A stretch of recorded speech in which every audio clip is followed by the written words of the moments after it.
Chapter 1410. Oh. In the blink of an eye, there are only 7 people left. After Liu Bang disappeared, the old librarian suddenly shouted in a low voice. JJDMA and the others immediately put down the books they were still reading and stared at Ji Yuhan with anger and fear in their eyes. They had never expected that Ji Yuhan would be able to defeat Liu Bang so easily when no one was paying attention to him. Who would Guhan kill next? Would he send all of them back into the taboo book in a fit of anger? Don't look at me like that. I won't do anything to you. Guhan smiled. JJDMA, Misaka Mikoto, and Chidu Isuzu, you are all destined to leave this place. It's useless for me to do anything to you. So don't worry, I won't hurt you. Guhan's words sounded very reasonable. JJDMA and the others gradually let down their guard, but they still stared at Guhan nervously. If you're not their opponent, then you'll be my opponent. Artoria stared at Guhan and said coldly, and I haven't found the forbidden book that belongs to me. It seems that you've hidden this book, right? Give me this book. I'll go on my own. I want to go back to my own world. I don't want to see you again. Artoria stretched out a hand and said coldly, Sister Artoria, don't be like this. I think we should be united at this time. There are only 6 of us now, right? When the 7th person comes, we'll all attack together and send the 7th person back.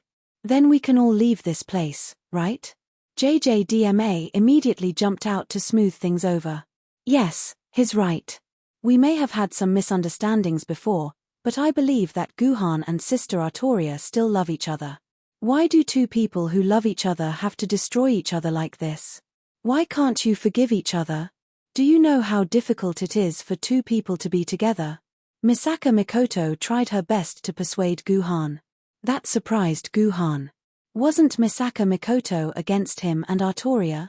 If it wasn't for her, he wouldn't have ended up in this situation.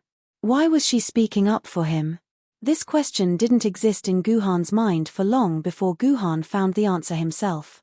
That was because Guhan noticed that Misaka Mikoto was holding a novel called Romeo and Juliet in her hand. It seemed like Misaka Mikoto was touched by the tragic story of the couple and changed her mind. She felt that it was better to let 2 people who were originally in love hate each other instead of breaking them up. It was better to fulfill their wish and let them continue to love each other. Misaka Mikoto's words seemed to have an effect. Artoria's expression was no longer as cold as before. Instead, there was a slight change in her expression. Time was indeed the best antidote. After a long period of calming down, Artoria was no longer as agitated as she was when she first found out about Guhan and Lu Qingping. Moreover, the 2 of them did not show any signs of intimacy and behaved more like 2 normal friends. Therefore, Artoria felt that she might have wronged Guhan. At that time, Guhan might have been forced to do it. His heart wasn't in love with Lu Qingping. His heart was still with her. To put it bluntly, Artoria had already decided to forgive Guhan. It was just that Artoria still needed a way out of this embarrassing situation. Misaka Mikoto's words were the best way out of this awkward situation. As long as things developed according to Misaka Mikoto's words, she believed that Guhan might be able to reconcile with Artoria. It's no use. The 7th person is actually written in that book. Even if the 7th person's name isn't in that book, I'll definitely let her go. Guhan's next action completely shocked everyone present. Guhan gently stroked Lu Qingping's belly and said, Actually, Lu Qingping is already pregnant. In her belly is my child, the 7th person. Clang. A row of bookshelves near Artoria suddenly collapsed. Artoria trembled as she looked at Guhan and Lu Qingping. Finally, she simply turned around and disappeared into a corner of the library. This time, the opportunity to reconcile with Lu Qingping was destroyed just like that. It could not be helped. After all, the child in Lu Qingping's belly was Guhan's. As time passed, Lu Qingping's belly gradually began to expand. This also put an end to all the speculations of a fake pregnancy. Lu Qingping was really pregnant, and everyone present understood that the 4th person in the book was actually the child in Lu Qingping's belly. Once the child was born, it would be time for them to leave this place. When that time came, one person was destined to stay, And that person was either Guhan or Artoria. There were no other possibilities. Guhan would never let the child's mother stay here. After that, the atmosphere became extremely stiff. Not only did Guhan completely stop communicating with Artoria, he even entrusted Lu Qingping to JJ Dangma and JJ DMA to take care of her. He maintained a cross-legged posture, quietly sitting in front of a row of bookshelves. He did not even open his eyes for a few consecutive days. No one knew what Guhan was planning with his eyes closed. Of course, if someone could enter Guhan's dimensional pocket at this time, they would definitely find that Guhan's dimensional pocket had become a completely different world. At this time, in the dimensional pocket, everything was squeezed into an extremely small corner. Most of the dimensional pocket space was occupied by a lake. This lake was the lake that Guhan had previously simulated with pure water. However, this lake was more than 10 times larger than before.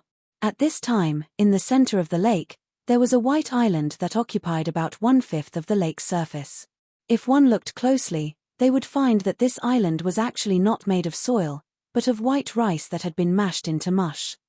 On this small island that was made of white rice, there was also a forest made of various vegetables and a mountain made of huge sugar cubes. There was even a smaller lake inside the island.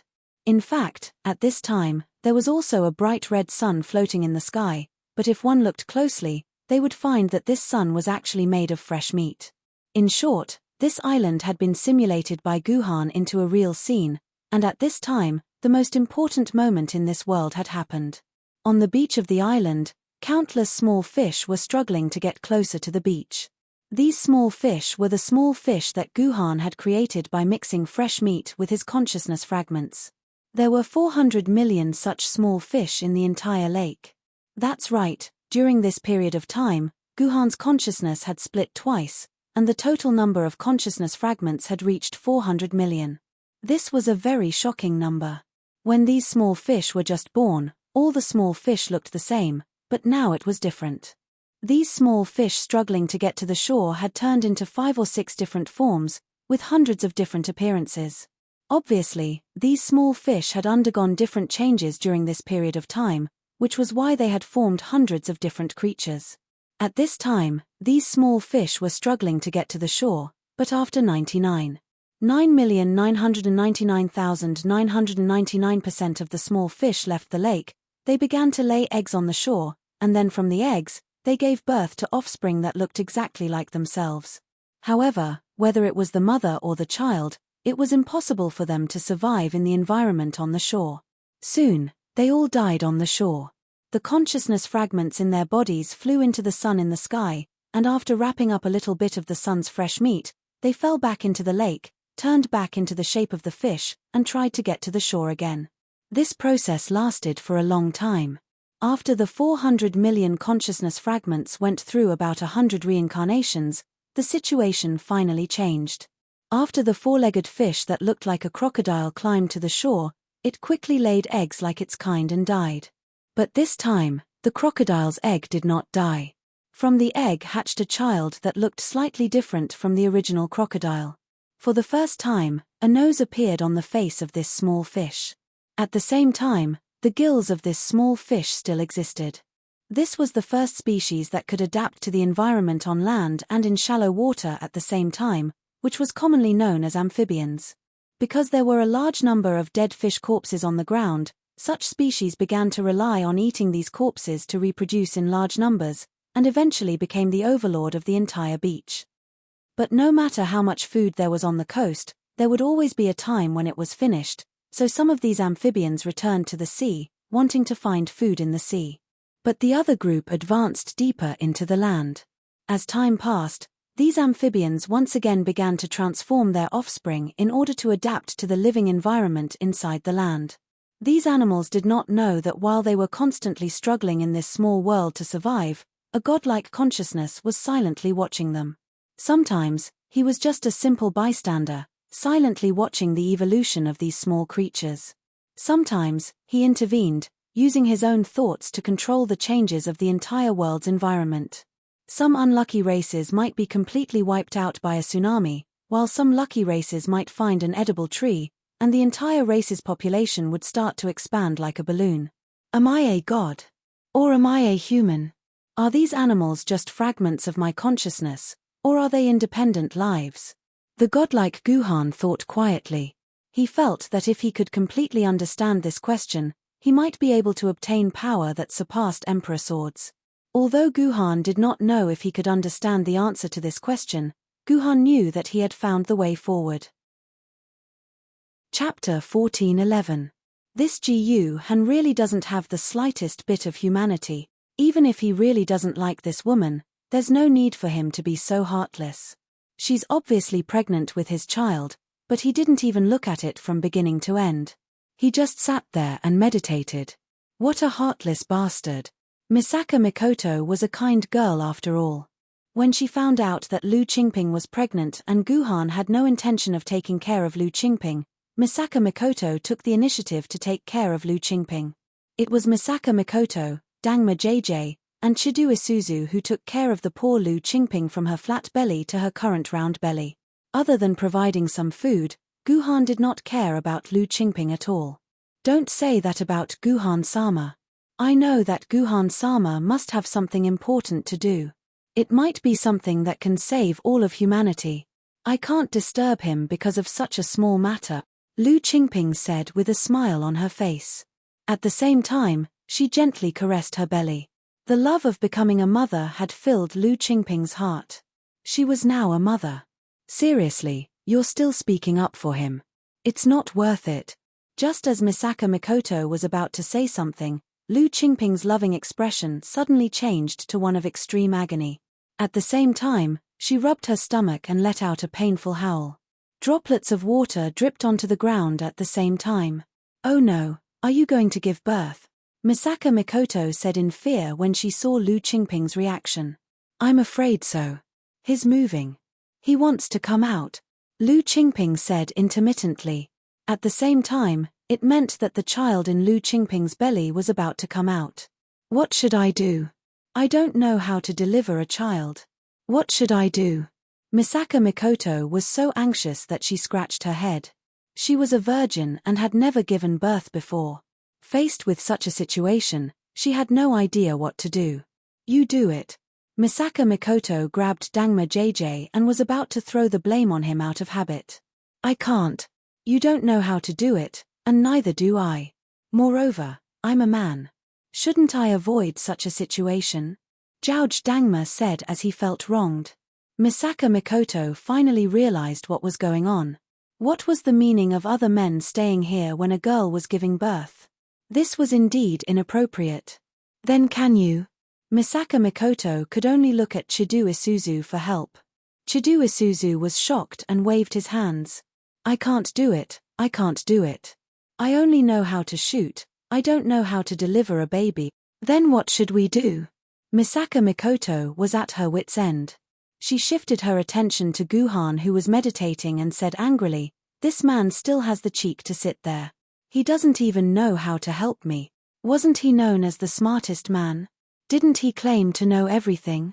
Why isn't he coming out to deliver his child at this time? Instead, we're the ones who are anxious here. No. I can't indulge this man anymore. I have to call him over and make him fulfill his responsibility as a father. Misaka Mikoto was about to chase Guhan away.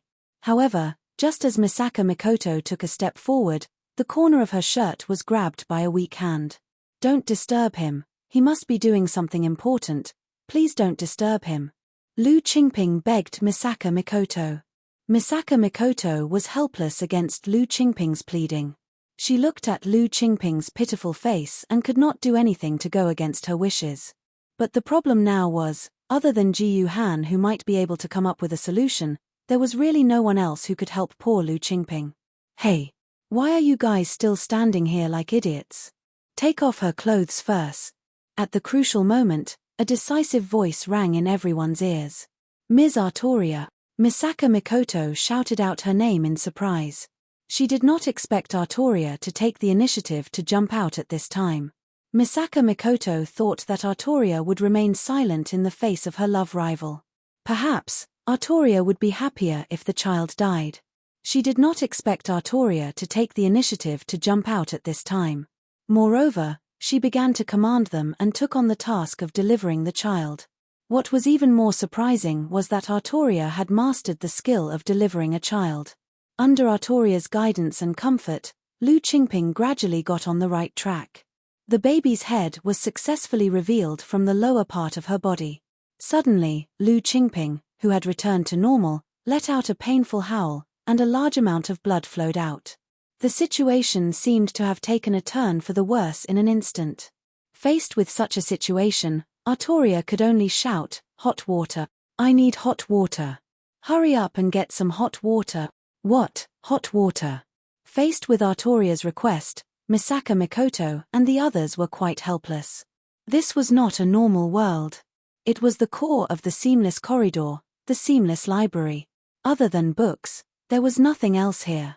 They could not even find water. Where were they going to get hot water? Hurry up and give me hot water. Otherwise, she's going to bleed to death. Artoria shouted anxiously. However, Misaka Mikoto and the others were still at their wits' end. They really could not find any hot water. No one expected that they would be stumped by a basin of hot water at such a critical moment. "Ms. Mikoto, can you please release some electricity?" Suddenly, a voice rang in Misaka Mikoto's ears. "Go away. This is a critical moment. I'm not in the mood to release electricity," Misaka Mikoto said subconsciously. However, she immediately realized what was going on. She turned around angrily and yelled at the person, "You shameless man, you've finally come out. Your woman is about to die and you can't help her at all. What's the use of you? If you have the ability, get us some hot water. That's why I'm asking you to release electricity." Guhan ignored Misaka Mikoto's yelling. Instead, he pointed at the ground. At that time, Misaka Mikoto saw that there was a bucket on the ground. The bucket was filled with purified water and there was a metal rod stuck in it. "You want me to electrify this metal rod?" As expected of Misaka Mikoto, who was able to develop the super electromagnetic gun, she could be considered as half an electrical genius. She immediately reacted when she saw the scene in front of her. She immediately grabbed one end of the metal rod and injected all the electricity in her body into the metal rod. The metal rod began to turn red at an alarming rate. If it was not soaked in water, it would not take more than 10 seconds for it to completely melt into a pool of molten iron. With such a huge amount of heat transferred into the water, the temperature of the bucket of purified water began to rise rapidly. When a thick mist appeared, Guhan decisively ordered Misaka Mikoto to stop. A bucket of warm water appeared just like that. "For you." Guhan scooped a large bucket of hot water from the bucket and placed it in front of Artoria. "Okay." Artoria only glanced at Guhan indifferently and then ignored him. She began to fully assist Lu Qingping in giving birth. "Keep it up. I'm by your side. I'll help you." At the same time, Guhan stood by Lu Qingping's side for the first time in the past few months. He used a gentle tone to encourage Lu Qingping.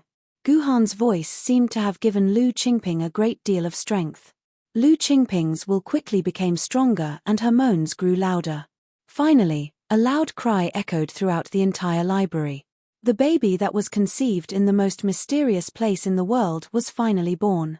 F***CK. What happened? Is there an earthquake here too? To everyone's horror and confusion, the moment the baby was born, the quiet library suddenly began to shake violently. It was as if an earthquake had broken out. Even the bookshelves that were fixed to the ground began to shake violently. All the books on the shelves fell to the ground. The entire library seemed to be collapsing. In the next second, something even more magical happened. The newborn baby's body suddenly emitted waves of blue light. After the light left the baby's body, it slowly expanded and finally formed the silhouette of a tortoise. The silhouette of a tortoise shrouded the entire library. At the same time, with the tortoise's efforts, the normal and increasingly violent shaking of the library gradually stabilized. At that moment, a lotus flower bloomed right above the baby. It was a white lotus flower. The lotus flower was so beautiful that even Artoria was captivated by its beauty and could not help but be mesmerized by it. Under everyone's watchful eyes, The beautiful white lotus gradually sank into the baby's body. When the two merged into one, the entire library finally stopped trembling, as if a huge force had suppressed the entire library. What just happened? Is the world about to be destroyed? When everything calmed down, Misaka Mikoto said absent-mindedly. She had no idea what had just happened. I heard that when those who carry the mandate of heaven and can change the world are born, there will always be a phenomenon. Legend has it that when Oda Nobunaga was born, a demon appeared in the sky above the Oda family's castle. When Tokugawa Ieyasu was born, a dragon also entered Tokugawa Ieyasu's mother's body.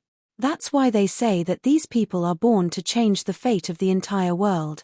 JJDMA said in amazement, I've always thought that these things are fake. I can't believe it's actually true. There's actually such a phenomenon when a big shot is born. Chapter 1412. Tokugawa Ieyasu is only a meteor-level Yuan-ku. Although Oda Nobunaga is slightly stronger than him, he's only a universe-level Yuan-ku. Both of them are on the same level as you two. If that's the case, there should have been an anomaly when both of you were born. Guhan's annoying voice rang in Misaka Mikoto and JJ Dangma's ears. What an insensitive man. Misaka Mikoto rolled her eyes at Guhan. At that moment, Artoria was already holding the newborn child in her arms. Misaka Mikoto immediately walked over and started teasing the newborn. Wow. It's a girl. What a cute girl. She'll definitely be a beauty like her mother in the future, Misaka Mikoto said excitedly. As Misaka Mikoto had participated in the entire process of the child's conception and birth, the baby was considered half her child in her heart. Child. Let me see. Lu Qingping, who was extremely weak, stretched out her hand and stuttered. Only then did everyone realize that the child's mother had not seen her child. They quickly brought the child to the weak Lu Qingping. Lu Qingping did not care how weak her body was at that moment. She held the child in her arms and pressed her face against the wrinkled little face of the child, unwilling to let go for even a moment. You'd better not waste your energy now. What you need is rest, Artoria said calmly to Lu Qingping. However, she did not forcefully take the child back from Lu Qingping's arms. After all, this was the happiest moment for a mother. Sister Artoria, you're amazing. If it wasn't for you this time, both mother and daughter would have been finished. Thank you for helping them. I think it's some heartless man who would rather sit there and rest at such a critical moment than do what a father should do. Misaka Mikoto thanked Artoria and at the same time, mocked Guhan. Guhan did not react to it because Guhan had indeed crossed the line. Cough cough. The 8th, oh, this is the 7th person has finally appeared. I can also send you off now. After the birth of the child, the librarian, who had been sleeping on the rocking chair, finally woke up from his dream. He looked at everyone and said, Hooray! We can finally leave this damned place. Misaka Mikoto cheered. The rest of them smiled happily as well. They had been stuck in the library for 10 months and it was finally time to leave. Sir Administrator, what should we do now to leave this place? JJ Dangma immediately asked the old man. Don't worry, although the 7th person has appeared, the 4th page is still empty. You have to write your name on this page first, then I can send you away, the old man said while stroking his white beard.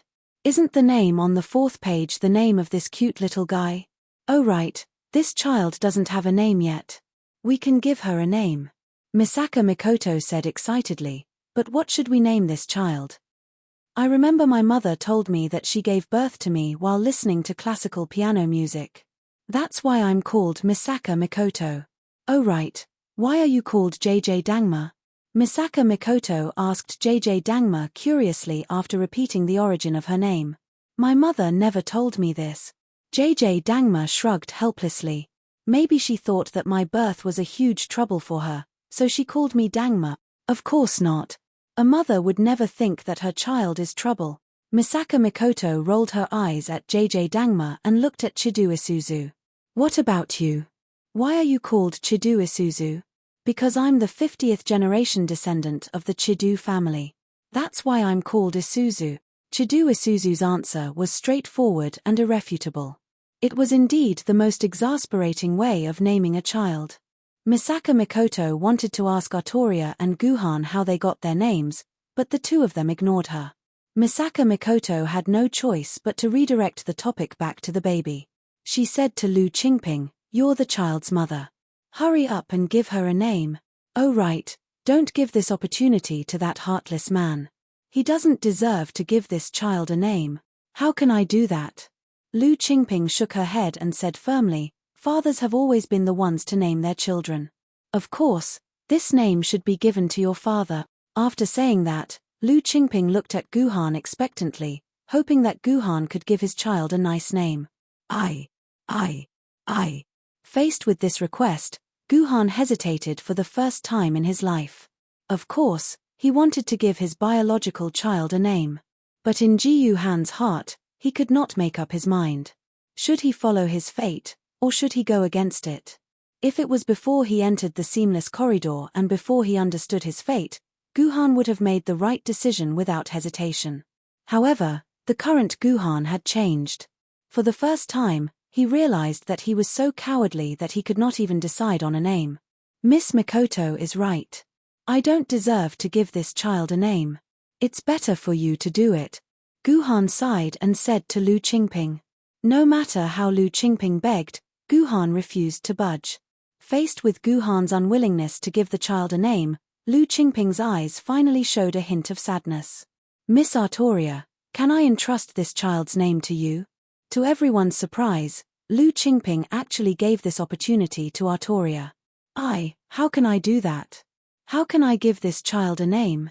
You're the mother of this child," Artoria said in a panic. She never thought that Lu Qingping would throw this matter onto her head. "No. If it wasn't for your help, Miss Artoria, this child and I would have died here. Miss Artoria, you gave this child life. You should be the one to decide its name," Lu Qingping said firmly. Artoria began to hesitate. Is she trying to use this child's name to ease the relationship between us, so that I can use this child as a stepping stone to reconcile with Guhan? Artoria suddenly had this guess in her heart. Seeing Lu Qingping's pleading eyes, Artoria gradually began to believe in this guess. Thinking that this might be an important stepping stone to reconcile with Guhan, Artoria hesitated for a long time before finally nodding and agreeing to Lu Qingping's request. "Okay, I'll give this child a name," Artoria said after thinking for a while. "When this child was born, it saw the light of a turtle. I heard that in the East, the turtle represents the mythical beast, the black tortoise. So, this child shall be named Gu Black Tortoise." Gu Black Tortoise. That's a good name. It sounds very interesting. JJ Dangma immediately praised the name. "That's not a good idea. Gu Black Tortoise sounds like a man's name. Why don't we call it Gu Vermilion Bird or Gu White Lotus? We saw a white lotus flower just now," Misaka Mikoto suggested. This. Artoria's expression began to waver. She felt that Gu Black Tortoise was not a suitable name for a girl. "No, let's call it Gu Black Tortoise. This child shall be named Gu Black Tortoise." Lu Qingping was afraid that Artoria would hesitate and immediately decided on the child's name. Faced with Lu Qingping's decision, Misaka Mikoto did not say much. She could only smile and say that Gu Black Tortoise was indeed a good name. "Have you guys decided? Once you've made up your mind, you can't change the name," the old man confirmed with everyone after receiving Lu Qingping's reply. "I've decided. That's the name." Lu Qingping nodded vigorously. "Have you really made up your mind? Have you decided to use this name?" the old man asked again patiently. At this time, everyone realized that the old man was not asking the child's mother but the child's father, Guhan, who was standing quietly at the side. "I've decided. This is a good name." Guhan's voice suddenly became hoarse. "Haha. This is fate. You'd better not regret your decision today." The old man said something that everyone could not understand. However, Guhan obviously understood it. He nodded at the old man and said, "I won't regret it. I've never regretted this decision." If that's the case, then you're more qualified to save this world than the child in the fleeting calendar." The old man nodded in satisfaction. At the same time, the name Gu Black Tortoise naturally appeared on the 4th page of the booklet. Although the 7th person's name has been confirmed, there's still a problem. Only 6 people can leave this place. You'll have to eliminate one more person, the old man said to everyone while stroking his beard. It was obvious that Artoria wanted to give up the most important position. However, before Artoria could finish her sentence, her mouth was forcefully covered by Guhan. I'll do it, Guhan said firmly. Finally, you're acting like a man and a father. A faint smile appeared on Misaka Mikoto's face when she saw Ji-Yuhan taking the initiative to shoulder the responsibility. Her hatred toward this man had almost disappeared the moment Ji-Yuhan took the initiative to step forward. Chapter 14:13. Sir. You can't do this, humans still need you. After hearing Guhan's decision, the extremely weak Lu Qingping struggled to get up from the ground. However, Guhan pressed her down and said, "You know my personality, I always mean what I say." When Guhan said the first word, Lu Qingping knew that she could not persuade him anymore. In the end, she could only lower her head helplessly and said nothing more. The entire place suddenly became quiet. It seems like you've made up your mind. The librarian's turbid eyes swept over everyone, then said, "Let me explain this to you first. After you leave the seamless corridor, all of your memories of the seamless corridor will be erased, and everything that happened in the seamless corridor will be erased as well. All you know is that you spent a long period of time in a mysterious place, but as for what this mysterious place is, and as for what happened in there, you won't be able to remember anything at all. In other words, you've lost this period of time forever. Have you thought it through? Do you want to leave this place?" "Yes. Of course," Misaka Mikoto said without hesitation. "It's just a memory of this place, it's no big deal. If it's gone, then it's gone. May I ask, sir, what's the time after we leave? When will we appear in the real world? Could it be after Mr. Guhan entered this place?" Dangma Ju asked curiously. "No, the amount of time you've spent here is the same amount of time you've spent in the real world. Therefore, you'll probably appear at different times in the real world," the old man replied calmly. "So that's how it is, then everything fit." After hearing the old man's words, Guhan thought silently in his heart. Dangma Ju and Misaka Mikoto had stayed in the seamless corridor for about 500 years. Therefore, they should appear around 500 years after the apocalypse. This coincided with the appearance of Misaka Mikoto, whom humans had regained control of. Similarly, JJ Dangma had appeared at this time as well. Hence, the old man was not lying. Once Misaka Mikoto and JJ Dangma left, it would be a story from 500 years ago to Ji-Yuhan. "Sir, I have another question." Lu Qingping, who was sitting on the ground, suddenly asked the old man, "My child was born here and has never appeared in reality. If she leaves here, when will she appear?" Well, the old man was also stumped by Lu Qingping's question. After hesitating for a while, he said uncertainly, "She'll probably leave with the person who brought her. Because she's not bound by real time, she can appear at any point in the real world." "That should be the case. Thank you, my lord. I understand now." Lu Qingping nodded happily. To the Jiyu Xuanwu, this was undoubtedly the best outcome. To be able to be with the person who was hugging her. "All right, the matter has been settled. You should also leave," the old man urged impatiently. "Wait. I still have something to do." Misaka Mikoto shouted out of the blue. She then said to everyone, "We've been together for more than 100 years. It's such a waste to be separated and lose each other's memories. When I return to the real world, I still want to be friends with everyone. That's why everyone should leave a mark so that when we return to the real world, we can still find each other. That's why I suggest that everyone write a letter to themselves. In the letter, write down in detail what happened in the seamless corridor. That way, we can still be friends after we leave," Misaka Mikoto said. "That's a good idea. I don't want to forget everyone." Chidu Isuzu immediately agreed. Lu Qingping's eyes lit up when she heard that. She nodded vigorously in agreement. "But what should we do if we don't have pen and paper?" JJDMA suddenly raised a very practical question. "That's easy. Just ask him. I think his dimensional pocket is like a treasure chest. He has everything. I'm sure he'll have pen and paper. Misaka Mikoto clapped her hands and said happily. Misaka Mikoto's guess was right. Guhan did have pen and paper with him. Bullsh *T. Unexpectedly, the old man immediately rejected Misaka Mikoto's suggestion. You can only leave this place with the things that belong to you. Anything that you didn't bring with you can't leave with you. You should just forget about writing letters. The old man's words were very clear. Only things that he brought in could be brought out. In other words, the pen and paper that Guhan brought in could only leave with Guhan. It would never be able to leave with Misaka Mikoto and the others. What should we do then? Misaka Mikoto was dumbfounded when she heard the old man's words. The old man urged her again.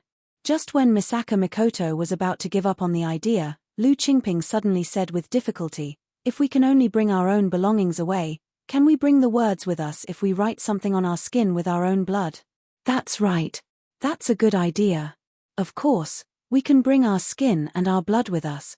Misaka Mikoto clapped her hands happily. At the same time, she did not forget to mock Guhan. Qingping, I didn't expect you to be so smart. I always thought you were stupid. Otherwise, you wouldn't have been fooled by this ****. Hence, Misaka Mikoto immediately bit her finger to see if she could write on her skin. If they used their fingers as the tip of a pen, the words written would undoubtedly be very big. Even their entire arm could not write more than a few words. On the other hand, the old man kept urging them to hurry up. He even said that if they did not leave in 5 minutes, he would ask them to stay here forever. Hence, they could only write a few words on their hands as fast as they could. Misaka Mikoto wrote on her hand, Artoria Chidu Isuzu, Miss Lu Qingping, B** Guhan, little sister Jiyu Xuanwu. We will always be friends. We will never forget the days we spent in the seamless corridor. It was really hard on Misaka Mikoto. In order to write so many words, her entire body was covered in blood. On the other hand, Jojo Dangma did not have his own thoughts at all. Instead, he wrote the exact same words as Misaka Mikoto. That was the behavior of a new good man. Chidu Isuzu's words were relatively simpler. Friend, Mikoto Dangma. Father, Guhan. Mother, Lu Qingping. King, Artoria. Child, Jiyu Xuanwu. It was a simple and clear description of the relationships between the people in the seamless corridor. Lu Qingping also bit her finger and began to write on Jiyu Xuanwu's back. However, Lu Qingping did not write on her own body. It seemed that Lu Qingping felt that as long as she had the words on Jiyu Xuanwu's back, she would be able to understand what happened there. Artoria and Guhan had to maintain their cool throughout the entire process. They did not join the group of people who wrote words in blood on their bodies. Please hurry up. This old man's patience is very strong. The old man finally could not take it anymore. He flipped open the book and revealed Misaka Mikoto's name on the first page. At the same time, he read, Misaka Mikoto. Here. Misaka Mikoto replied subconsciously. In the next second, Misaka Mikoto's body turned into a puff of green smoke and was sucked into the book. She disappeared without a trace. Mikoto. Mikoto, where did you go? JJ Dangma was shocked. He rushed toward the old man and asked loudly. Don't worry, young man. You're next. The old man smiled and then flipped to the second page of the book. He revealed JJ Dangma's name and asked the same question as he did to Misaka Mikoto. JJ Dangma was a little afraid and did not dare to speak. What's wrong? Don't you want to see your little girlfriend? The old man rolled his eyes at JJ Dangma. I'm only going to ask you one more time. If you don't answer me, I'll take it that you're giving up this opportunity. Don't. JJ Dangma quickly said. The old man then called out JJ Dangma's name again. This time, JJ Dangma answered very quickly. Just like Misaka Mikoto, he turned into green smoke and disappeared into the book. Sendu 59 bells. The old man was the third to call out Sendu 59 bells. Based on the previous two people's experience, Sendu 59 bells responded obediently and disappeared as well. Fortify black tortoise. Fortify black tortoise. Fortify Black Tortoise. The old man then began to call out Gu Black Tortoise's name. The problem was that Gu Black Tortoise was still a child. Moreover, she was in a deep sleep and did not even know how to cry. It was impossible for her to know that someone was calling her name and respond to the old man's words. I said, if you hear me calling this child's name, just pinch this child's butt hard and make her cry. Feeling helpless, the old man could only make such a request to Lu Qingping. Okay. Lu Qingping nodded. The old man called out Gu Black Tortoise's name again. This time, Gu Black Tortoise still did not respond.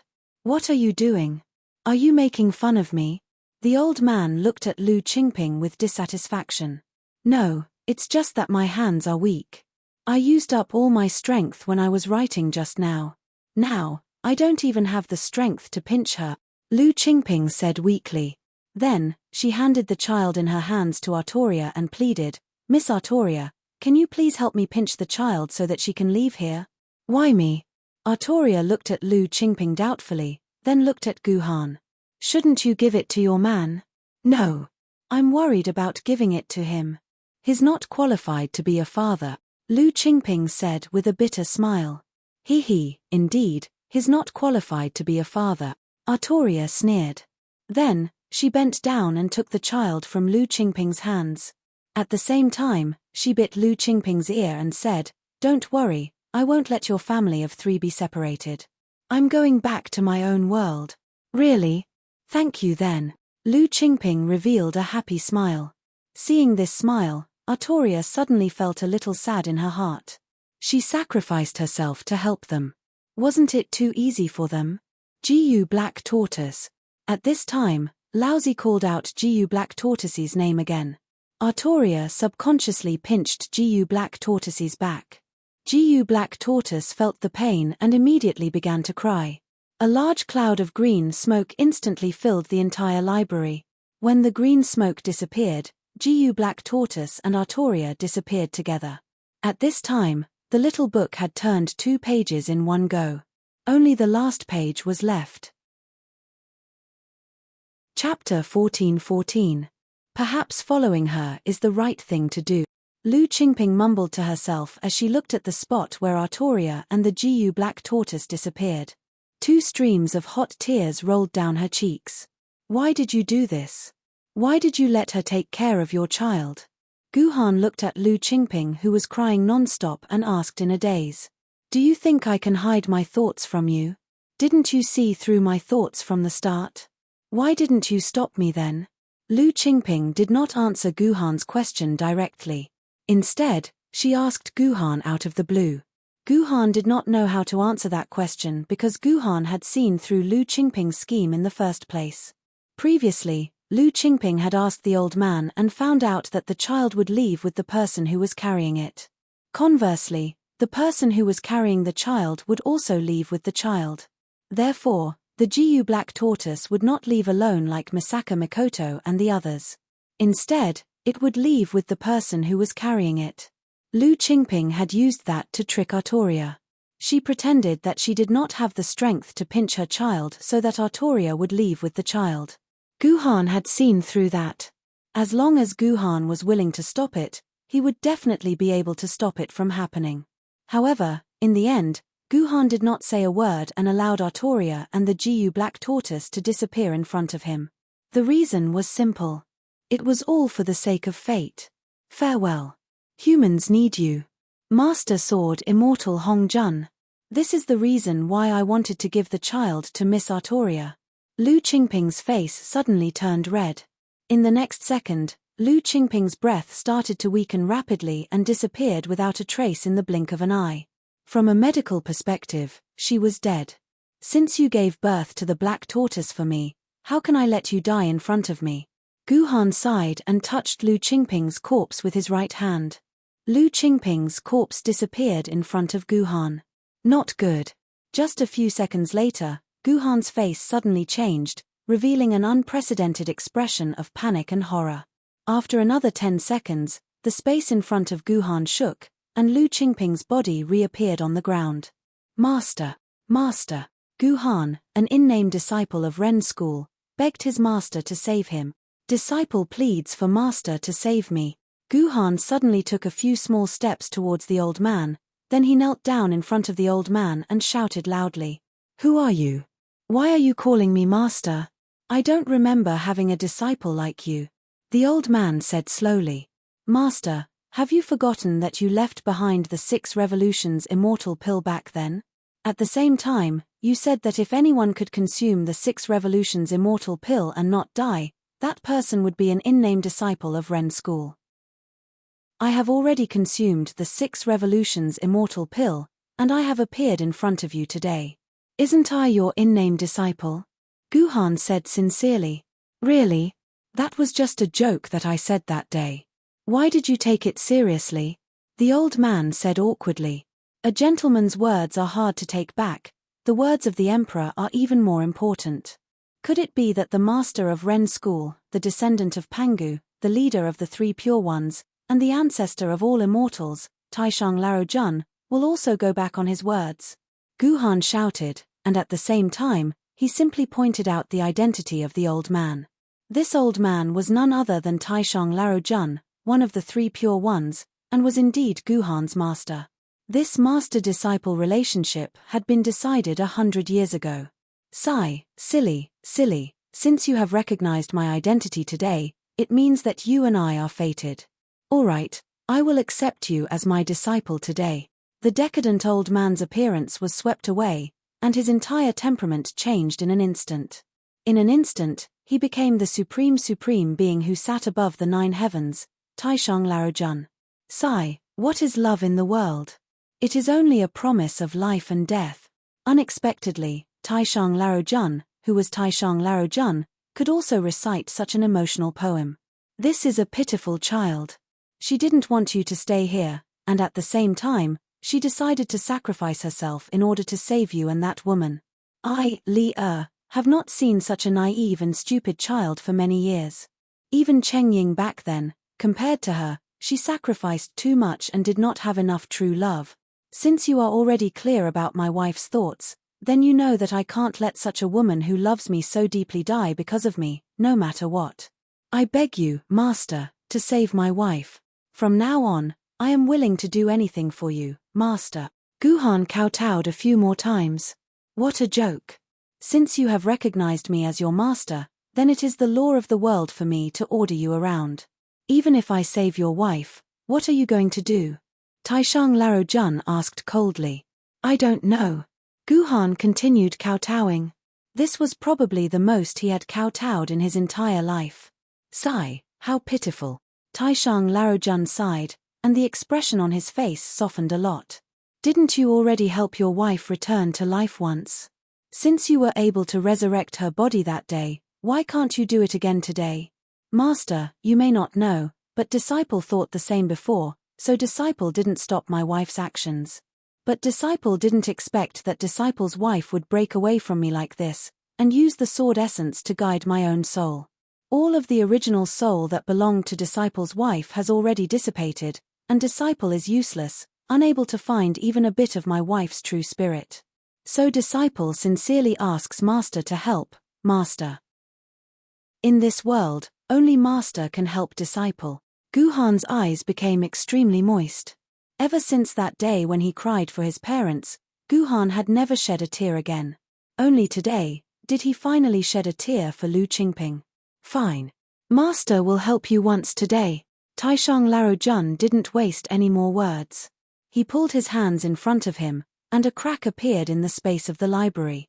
Through this crack, Guhan could clearly see a river flowing inside the crack. This is the river of destiny. Whether it's humans, Yuan Ku, or even the Sword Lady, they are all just one of the things in the river of destiny. However, only saints like me who have transcended the world can open this river. Taishang Laro Jun took the initiative to explain the origin of this river to Guhan. After listening to Taishang Laojuan's explanation, this river of destiny was truly terrifying. Come. Give me your hand. Taishang Laro Jun waved his hand at Guhan, and Guhan immediately raised his hand in front of Taishang Laro Jun. Taishang Laro Jun lightly caressed Guhan's hand, and the jade ring that was originally on Guhan's finger instantly fell into Taishang Laojuan's hand. Go! Taishang Laojun flicked his horsetail whisk, and the jade ring flew into the river of destiny, creating a splash. One of the water droplets just happened to splash into the crack, and flew out of the crack. Taishang Laojun pointed at it in the air. This is a trace of this child's soul. You should know how to resurrect her. Taishang Laojun pointed at the water droplet and said. Guhan nodded forcefully, and the water droplet flew into Lu Qingping's mind. Guhan also immediately put Lu Qingping's corpse into his dimensional pocket. Just like before, he poured a large amount of his consciousness into Lu Qingping's mind to strengthen the trace of Lu Qingping's soul. Finally, it completely recovered to the level of a normal soul. Last time, this process lasted for a whole month before Guhan resurrected Lu Qingping. But this time, Guhan, who was already familiar with controlling the consciousness fragments, operated with incomparable speed and familiarity. In less than an hour, Lu Qingping's soul once again merged with her body, and her consciousness also awakened in Guhan's dimensional pocket. Big brother Guhan. Qing'er misses you so much. But what Guhan did not expect was that after Lu Qingping resurrected, she actually called Guhan big brother. Whether it was temperament or tone, it was completely different from before. If Lu Qingping was a pitiful woman who silently liked Guhan before, then she was now just a cute little sister of Guhan. What's going on? Guhan's heart moved, and Lu Qingping came out of the dimensional pocket. Then, she climbed up from the ground with a bit of mischievousness in her days, and looked around in fear for a long time. After seeing Guhan, her face finally revealed a happy smile and a huge sense of security. Big brother Guhan. You're big brother Guhan, right? 2303 finally met you. Grandpa said that even if I met big brother, I wouldn't be able to recognize you. But Grandpa didn't know that from the first day I met big brother, 2303 has never forgotten about big brother. Lu Qingping was like a child as she intimately threw herself into Guhan's arms, wanting to ride on Guhan's neck. But for a young girl's body, this kind of action was a bit too unrealistic, so Lu Qingping accidentally fell. Strange, how did 2303's body become so big? So strange. 2303 only then discovered that her body seemed to have become a bit too mature, especially the pair of rabbits in front of her chest. 2303 began to play with her cute little rabbits. 2303. This number couldn't help but evoke a gradually fading memory in Guhan. It was more than 10 years ago, when he was in Guanghui amusement park, that little Loli curled up in fear in a rubbish bin. This little Loli didn't have a name, or rather, her name was just a pitiful number, 2303. Could it be that Lu Qingping is actually that little Loli from back then, that 2303? Under 2303's frightened gaze, Guhan abruptly stood up from the ground, looking at this young girl whose eyes were still as pure as a Loli's. Guhan then recalled the words that the inheritor of Guanghui City had silently recited when she hugged 2303. Rippling storm Qingping, from now on, you're called Yi Qingping. Ha ha ha ha. Good name. Good name. Yi Qingping. Lu Qingping can directly find the hidden Guanghui City and find the entrance to the seamless corridor. Guhan retreated a few steps in fear. Lu Qingping was Yi Qingping. Fate was indeed the most troublesome thing in the world. Chapter 14-15. Big brother Guhan, how did I become like this? Did I change into a different body? Lu Qingping, or rather, Yi Qingping, was crying in Guhan's arms. Guhan helplessly stroked her back to soothe her emotions while looking at old Lord Taishang with a sad expression. Ahem, I didn't want this to happen either. Old Lord Taishang coughed. Aside from Master, no one has been able to freely extract a true soul from the river of destiny. Master being able to help you find a trace of this child's true soul is already the limit of what Master can do. As for when this true soul came from, Master has no way of knowing.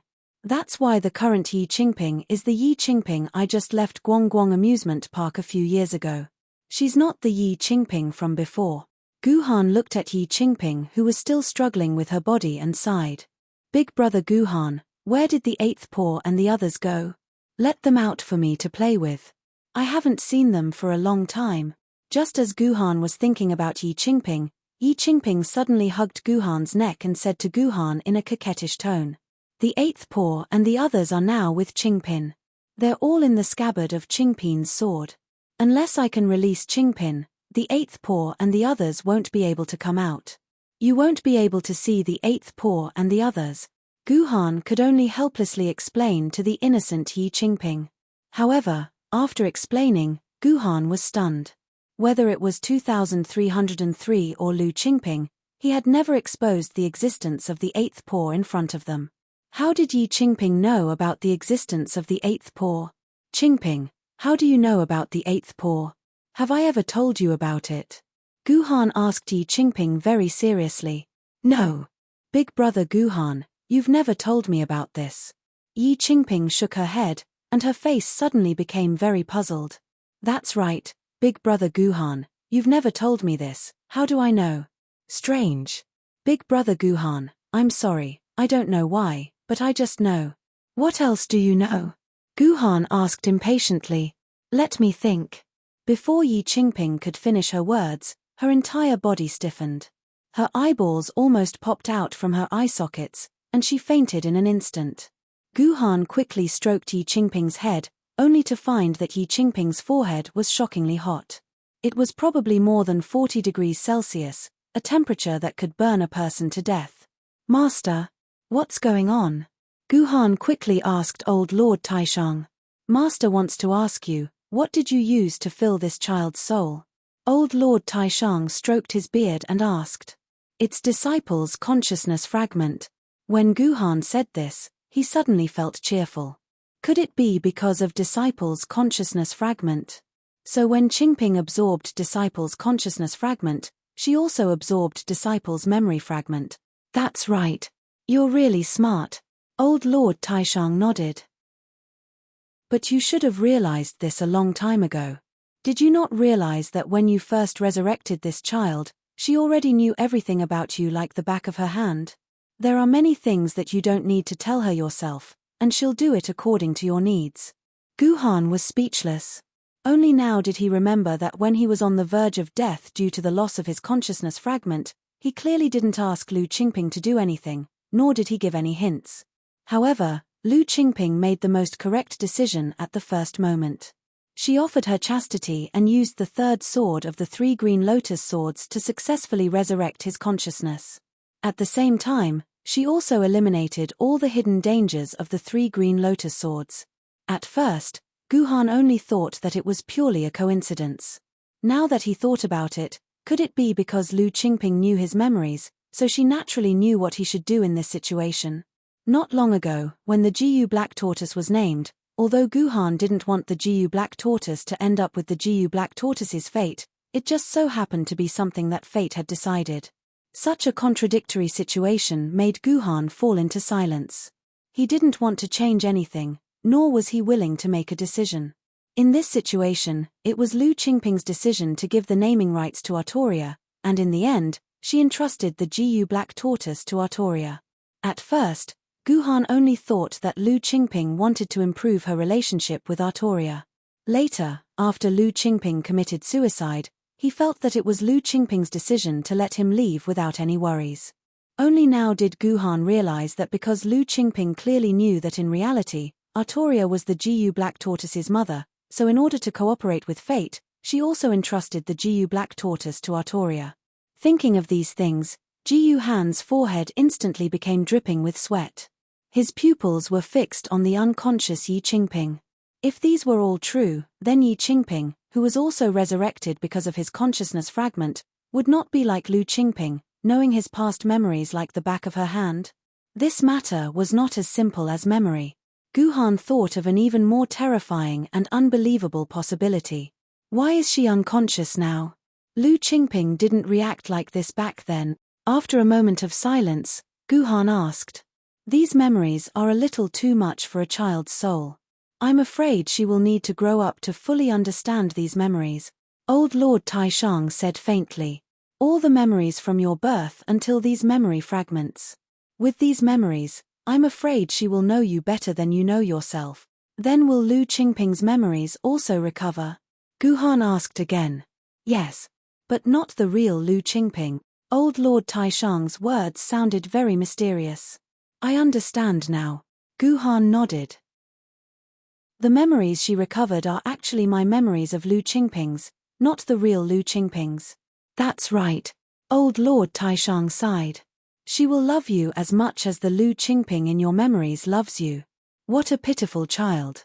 She is destined to live on carrying someone else's memories. I'm afraid she won't be able to live her own life in the future. If I leave this seamless corridor, will these memories be erased by the seamless corridor? Gu Han asked again, gritting his teeth. She was resurrected using your consciousness fragment, so as long as you don't die, these things won't disappear. Even the seamless corridor can't erase them. Old Lord Taishang said. I understand now. Gu Han nodded. Then if she leaves this place, she won't return to the time when she entered this place, but 800 years ago, right? Why do you say that? Old Lord Taishang looked at Gu Han curiously. I don't know. Gu Han shook his head. But this is fate. Yes, this is fate. You've understood it very well. Old Lord Taishang smiled, then walked down from the praying mat and lightly patted Gu Han's shoulder. All right, it's time to send her away. Otherwise, when she wakes up, she definitely won't want to leave you. As soon as Old Lord Taishang's voice fell, Yi Qingping directly disappeared in front of Gu Han, and the little book flipped to the 6th page.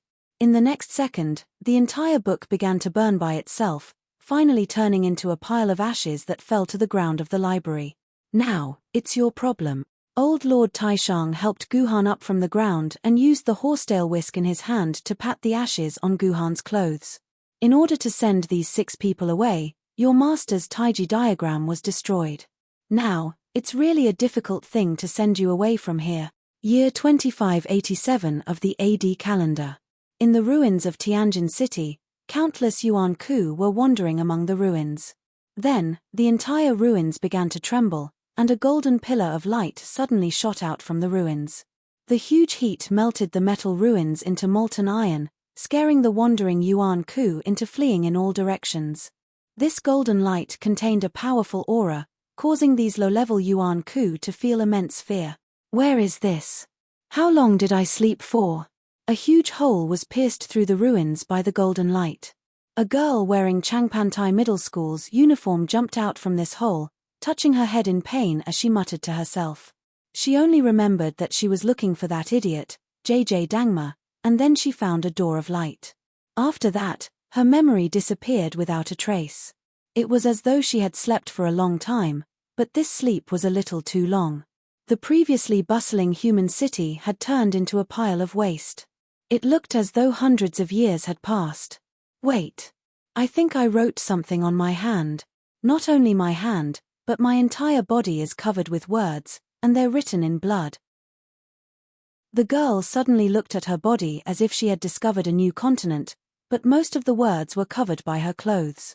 Of course, the girl was too embarrassed to take off her clothes in public, so she began to run at top speed. However, when she finally found a private space, the blood on her body was completely soaked in sweat. In the end, she could only see the words Artoria, JJ Dangma, and friend. Don't tell me that this stinky man JJ Dangma slept with a woman named Artoria behind my back. Misaka Mikoto was furious. At the same time, in another place a few days later, JJ Dangma found himself on a small island in the middle of a lake. When JJ Dangma finally swam from the island to the shore, the cold lake water had washed away all the blood on his body. Chapter 14:16. Do you want to eat the snake together?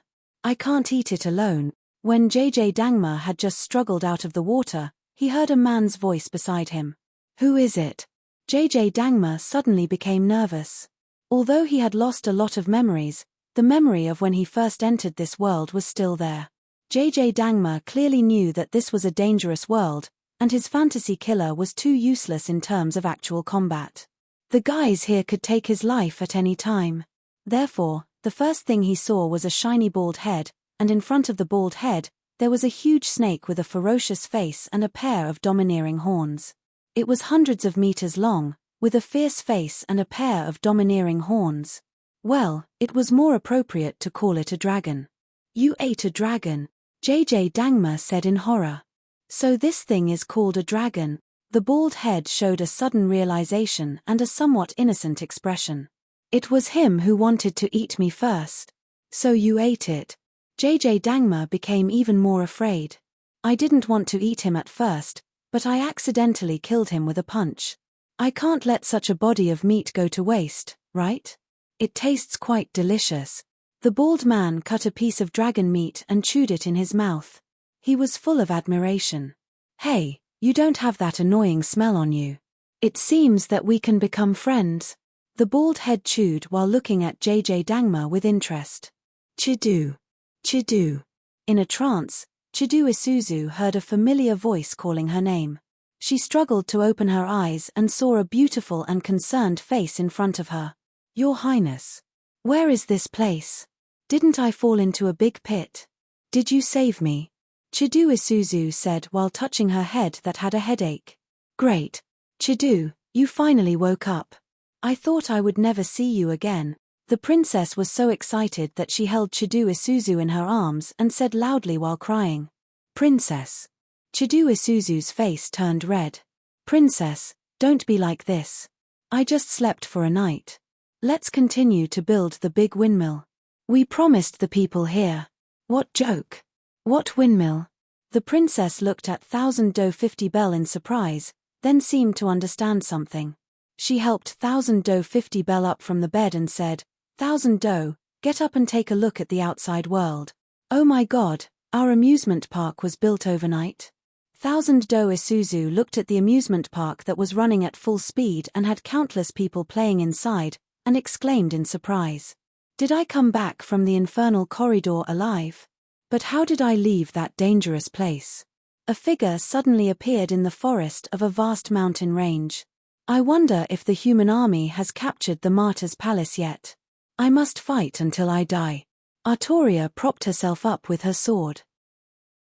Her heart was still filled with the will to fight, and just as she was about to declare war on the past, a loud cry broke her out of it all. Why is there a child here? Only then did Artoria realize that there was a naked baby crying loudly in the corner. The cry was so mournful that everyone who heard it couldn't help but shed tears in their hearts. Who would leave such a cute child here? Artoria instinctively held the child in her arms and flew into the sky. She looked around and found that she was in a huge mountain range that stretched for hundreds of kilometers, and it was the core of the mountain range. It was hard to imagine that humans would have the ability to deliberately leave a child in such an uninhabited area. What was even stranger was that the child just happened to appear at her feet. This couldn't be a coincidence. There must be a secret that Artoria didn't know about. Could this have something to do with my lost memory? Artoria was keenly aware that she seemed to have lost a part of her memory, but no matter how hard she tried, she couldn't recall what she had experienced in that part of her memory. So the child who suddenly appeared at her feet was the absolute key. So Artoria began to carefully examine the child's body, and as expected, Artoria found a secret. On the child's back, there were lines of words written in blood. These words seemed to be written with fingernail tips, so although the handwriting was small, the words written did not look right at all. They were crooked and ugly. It's English. What surprised Artoria even more was that the words were all written in English. In the process of living with humans, Artoria already knew that English had become a language of the past. Only a small number of scholars still retained some knowledge of English. Other than that, there were not many in the entire human society who could still write English. Looking further, Artoria was even more frightened. Although the English notes were scribbled and difficult to read, she could vaguely see that they were quite similar to her own notes. As she deciphered the English words one by one, Artoria was instantly dumbfounded. I'm good, I know that I will be puzzled when I read this. This text is only to tell me that in my lost memory, I met the man I love the most in my life, Guhan, and also our most adorable child, Jiyu Xuanwu, and my best friend in life, Chendo Isuzu. Although we left the world of the seamless corridor together, we had no choice but to lose our memories due to spacetime disorder. Please take good care of my child, or I will regret it for the rest of my life. Guhan will be born in 300 years, and Chendo Isuzu is in the dimensional rift in Korea. I must not forget this. I must reunite with them. No, this is not my child. How can I have a child? After reading the text, Artoria instinctively threw the solid black tortoise in her hand. Seeing that the young solid black tortoise was about to fall to the ground from a height of tens of meters, Artoria appeared under the solid black tortoise in the next second and caught the solid black tortoise in her hand again. How can this be my child? The two of us don't look alike at all. Artoria looked at the wrinkled little face of the Jiyu Xuanwu and muttered to herself. But in Artoria's heart, she always felt a sense of familiarity with this baby. It was as if they had a special relationship. She could even feel the aura of the baby's blood that made her feel attached to it. I have to figure out the truth. It seems that I can only find this Guhan and this Chendo Isuzu. Artoria stood there silently for a long time before she came to a decision. But Artoria remembered that when she entered the seamless corridor, it was the year 2584 of the human era, but this message said that Jiyu Han was born in the year 3000. This made Artoria feel extremely puzzled. Could it be that she had fallen in love with a man who would only be born in the future, and even had a child with him? This was simply too baffling. Thinking of this, Artoria wanted to figure out the truth even more.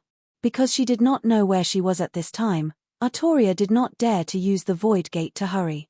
Fortunately, this bit of mountain road was nothing to Artoria.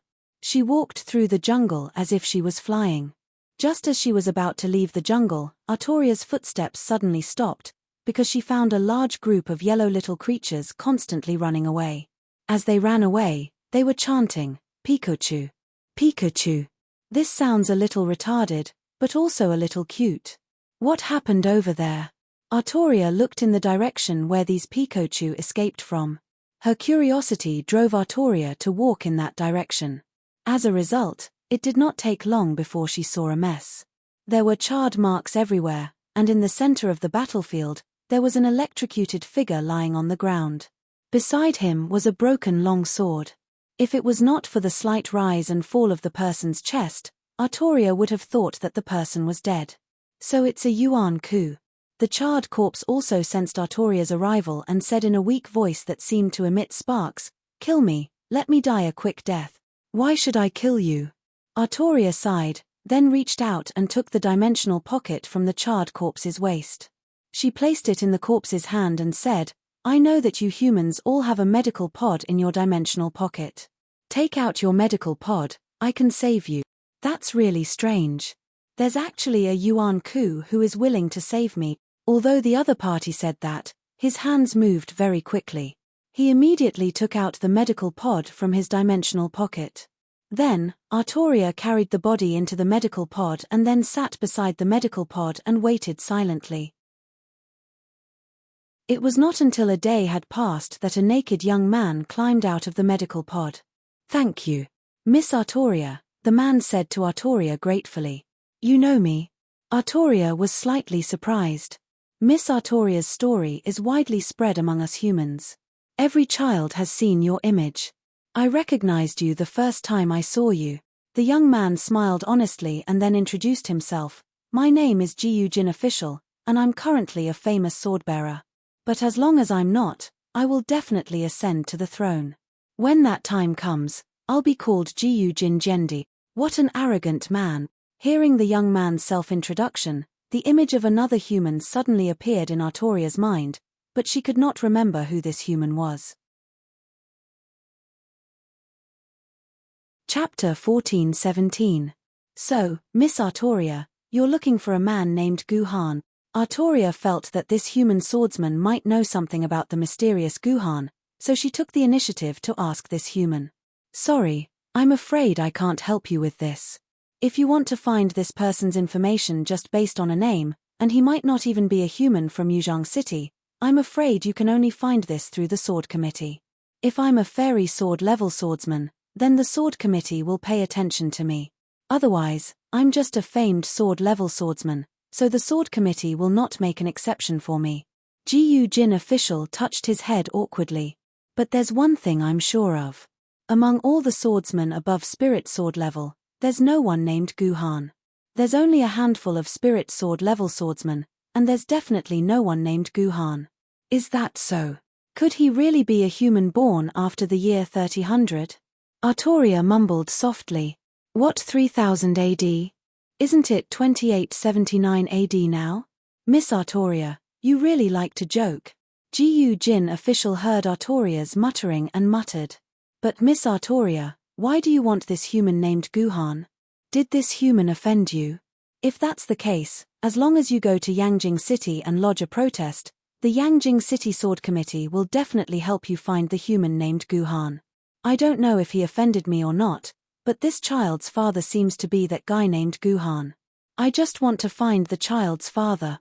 Artoria didn't mention that this child might be her own child. This was a matter of course. How could Artoria take the initiative to say something so embarrassing? That's easy. Gu Jin official slapped his thigh. If you want to find the child's father, you just need to apply to Yangjing City Sword Committee, and the Sword Committee will take the initiative to find the child's kin in all human genetic records. I see. Artoria nodded and said to Gu Jin Jendi, then let's go to Yangjing City and investigate the child's father. Child, wake up. It's very dangerous here. You can't sleep here. Yuan Ku might eat you at any time. When Yi Qingping heard such a shout, she gradually woke up from her sleep. She murmured, Brother Guhan, where is this place? I'm so cold. This is the Yuzhang Desert.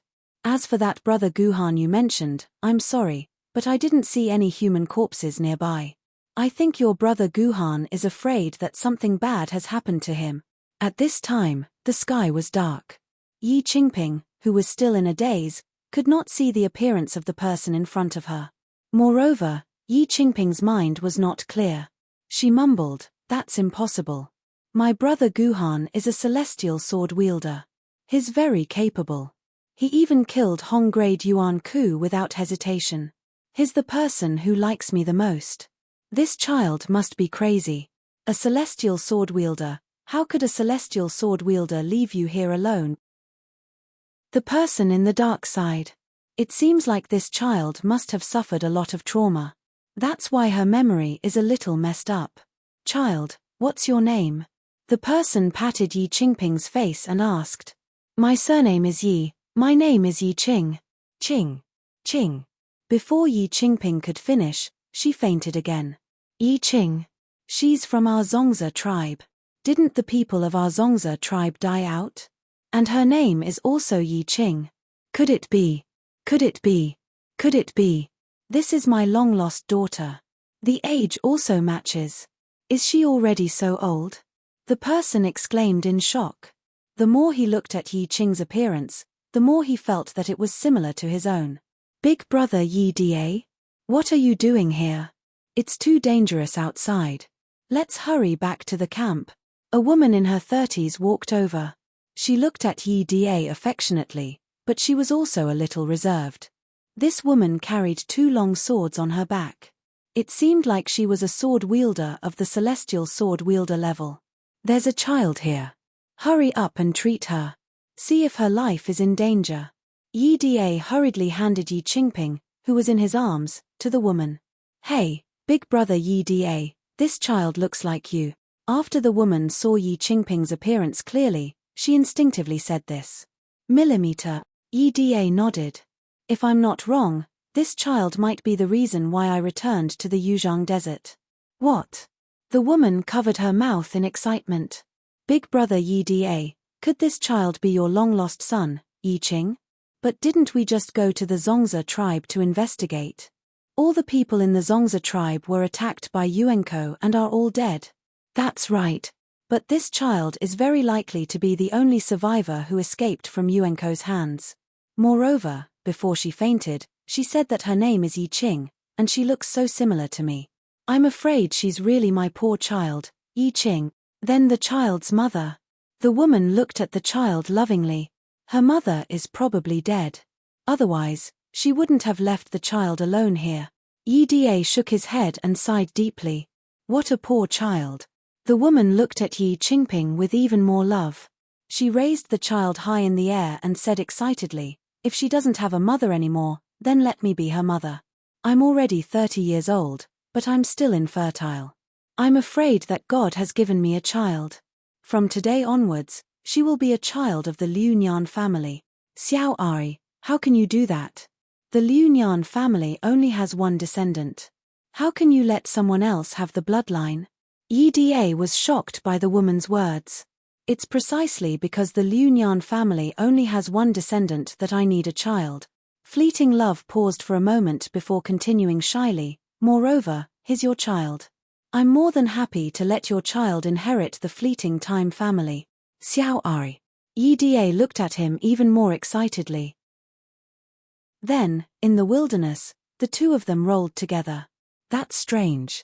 I thought that we would have to explain your identity to Miss Artoria because of the super-dimensional barrier. Who would have thought that we would enter Yangjing City on the day that the super-dimensional barrier is being maintained? Ji Jin said with a strange tone as he led Artoria into Yangjing City. It's better. I don't want these people to know that I've been here. Artoria nodded. All right, then let's go directly to the Sword Committee to return this child. Ji Jin brought Artoria and Ji Xuanwu into the core area of Yangjing City and applied to the Youth and Child Welfare Center to identify the child's father. Hello, I'm Xian, the person in charge of the identification department. Come with me. The man was very handsome, but he had facial paralysis. He looked at them expressionlessly the entire time. Xian led them into a room full of equipment. He drew the blood of the tortoise for examination. After a series of experiments, his expression suddenly became extremely serious. How is it, Mr. Xian? Did you find out who the child's father is? Ji Jin asked carefully as he sensed something was amiss. No. Xian shook his head. I've compared all human DNA databases. There's no DNA from the child's father. How can this be? Ji Jin exclaimed. Could the child's father be a wild survivor that didn't belong to the 8 base cities? Can we find out who the child's mother is? Artoria asked after some hesitation. Mother. Xian sneered. I also didn't compare the child's mother's DNA in the human database. But interestingly, I did match the DNA of a Yuan Ku. What? Lord Xian, what is the meaning of this? Ji Jin was shocked. He didn't know what was going on. On the other side, Artoria trembled as if she was hit by a heavy blow. What I mean is, although the child's father is a human, the mother is a real Yuan Ku. And the DNA of this Yuan Ku matches. Right, that Yuan Ku looks similar to this lady. She is the universe-level Yuan Ku King Arthur Artoria who disappeared 300 years ago. I can't believe she's still alive and gave birth to a child with a human. If we didn't keep Artoria's DNA, I wouldn't believe it. Xian said in amazement. Artoria. Ji Jin turned around in disbelief and looked at Artoria. While Xian was caught off guard, Artoria snatched the child from his hands and opened the nether gate, disappearing into the nether in the blink of an eye. My mind is in a mess. What happened? Ji Jin looked at the scene in front of him blankly. What happened in a few seconds was beyond his comprehension. This is going to be a big problem. Our Yangjing City is actually being swaggered into by a Yuan Ku. Xian glared at Ji Jin.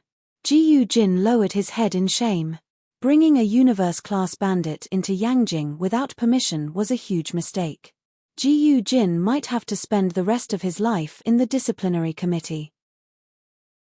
Xian stared at Ji Jin viciously. Ji Jin looked at Xian.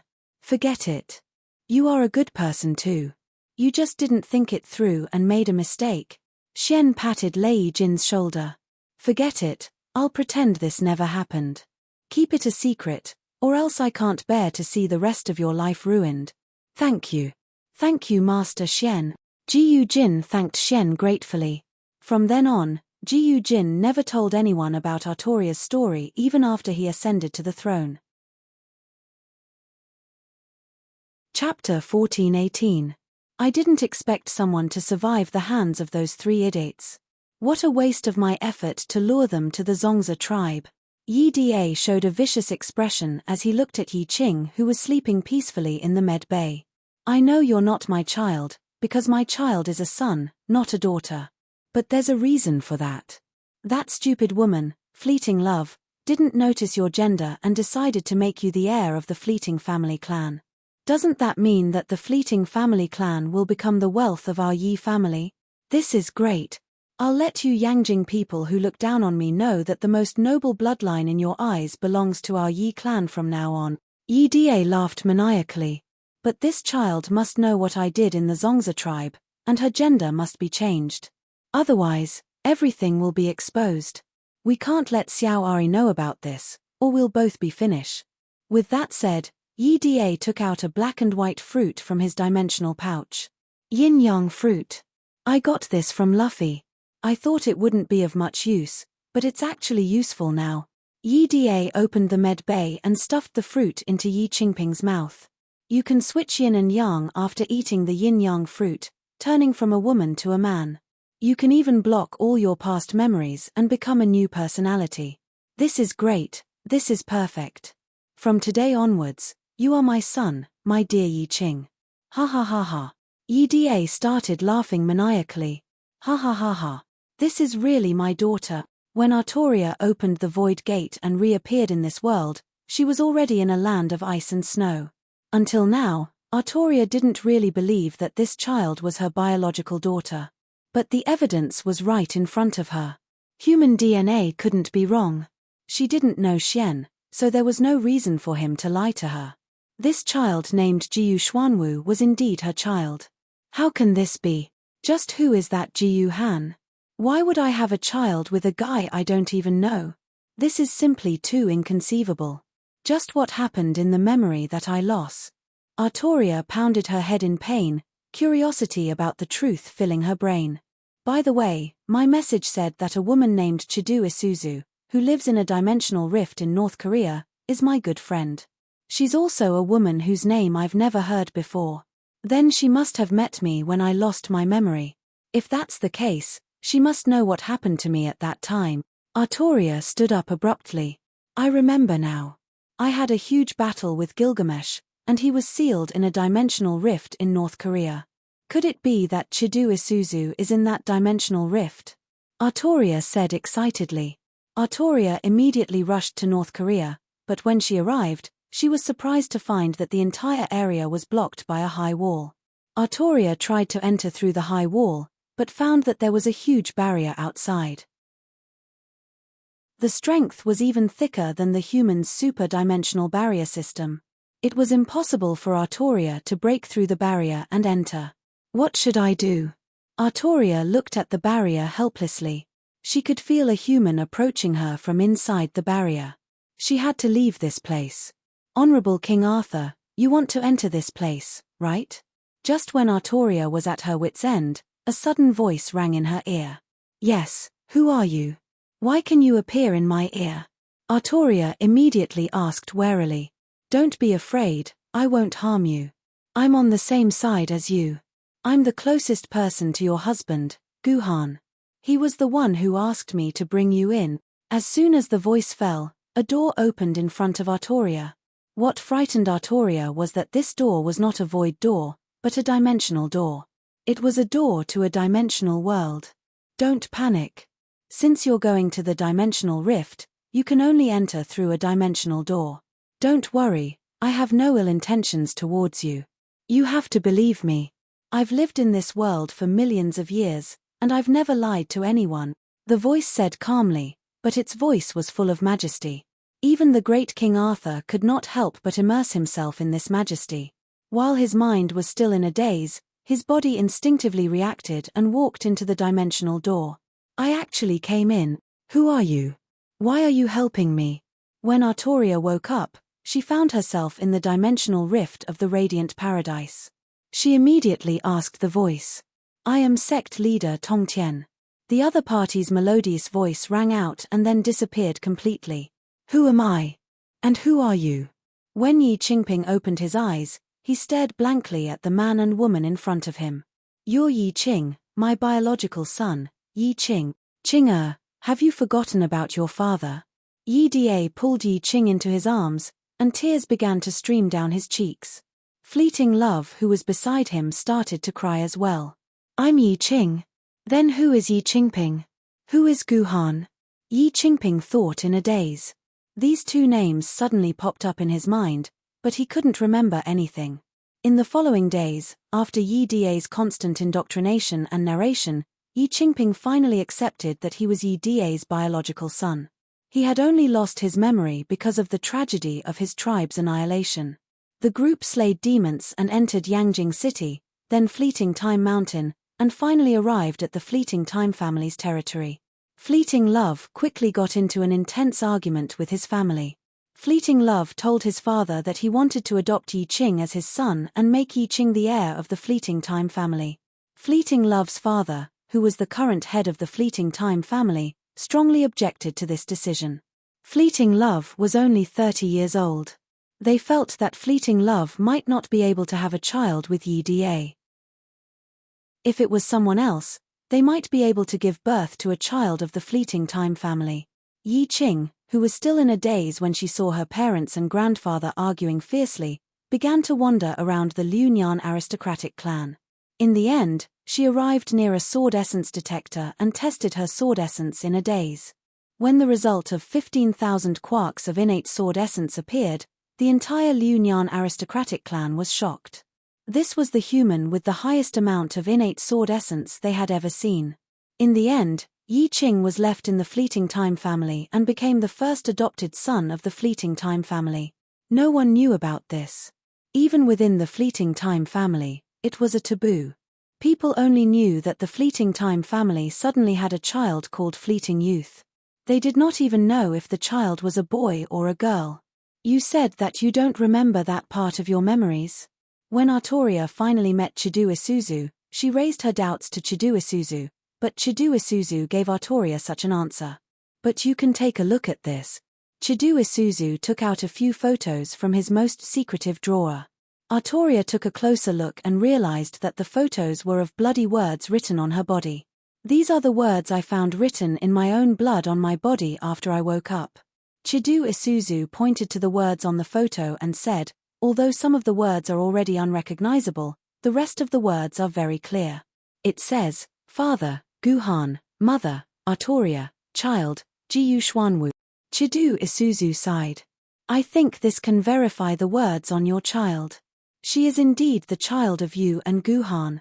Artoria took a closer look at the photos and found that in the paragraphs between Mother and Artoria, some of the details had become extremely blurred, and Artoria instinctively felt that there might be something important hidden in them. You said that you entered the seamless corridor directly from this entrance, right? That means that there is also an entrance to the seamless corridor here. Artoria suddenly said. What do you mean? Do you want to? Chidu Isuzu stood up from the bed in a panic. That's right. I have to figure out the truth. If my memories are really lost in the seamless corridor, then I think as long as I can return to the seamless corridor, I will be able to find my lost memories, Artoria said with determination. Chidu Isuzu hesitated for a moment. Then what about this child? Are you going to bring her back? Of course not. I don't know if I will be able to come back. If possible, I hope that this child can stay here. You can be the child's mother.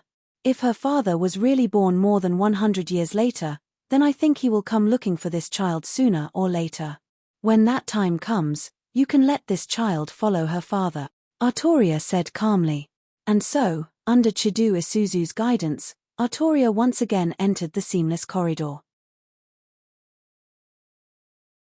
Chapter 14:19. My good disciple, what are you thinking about?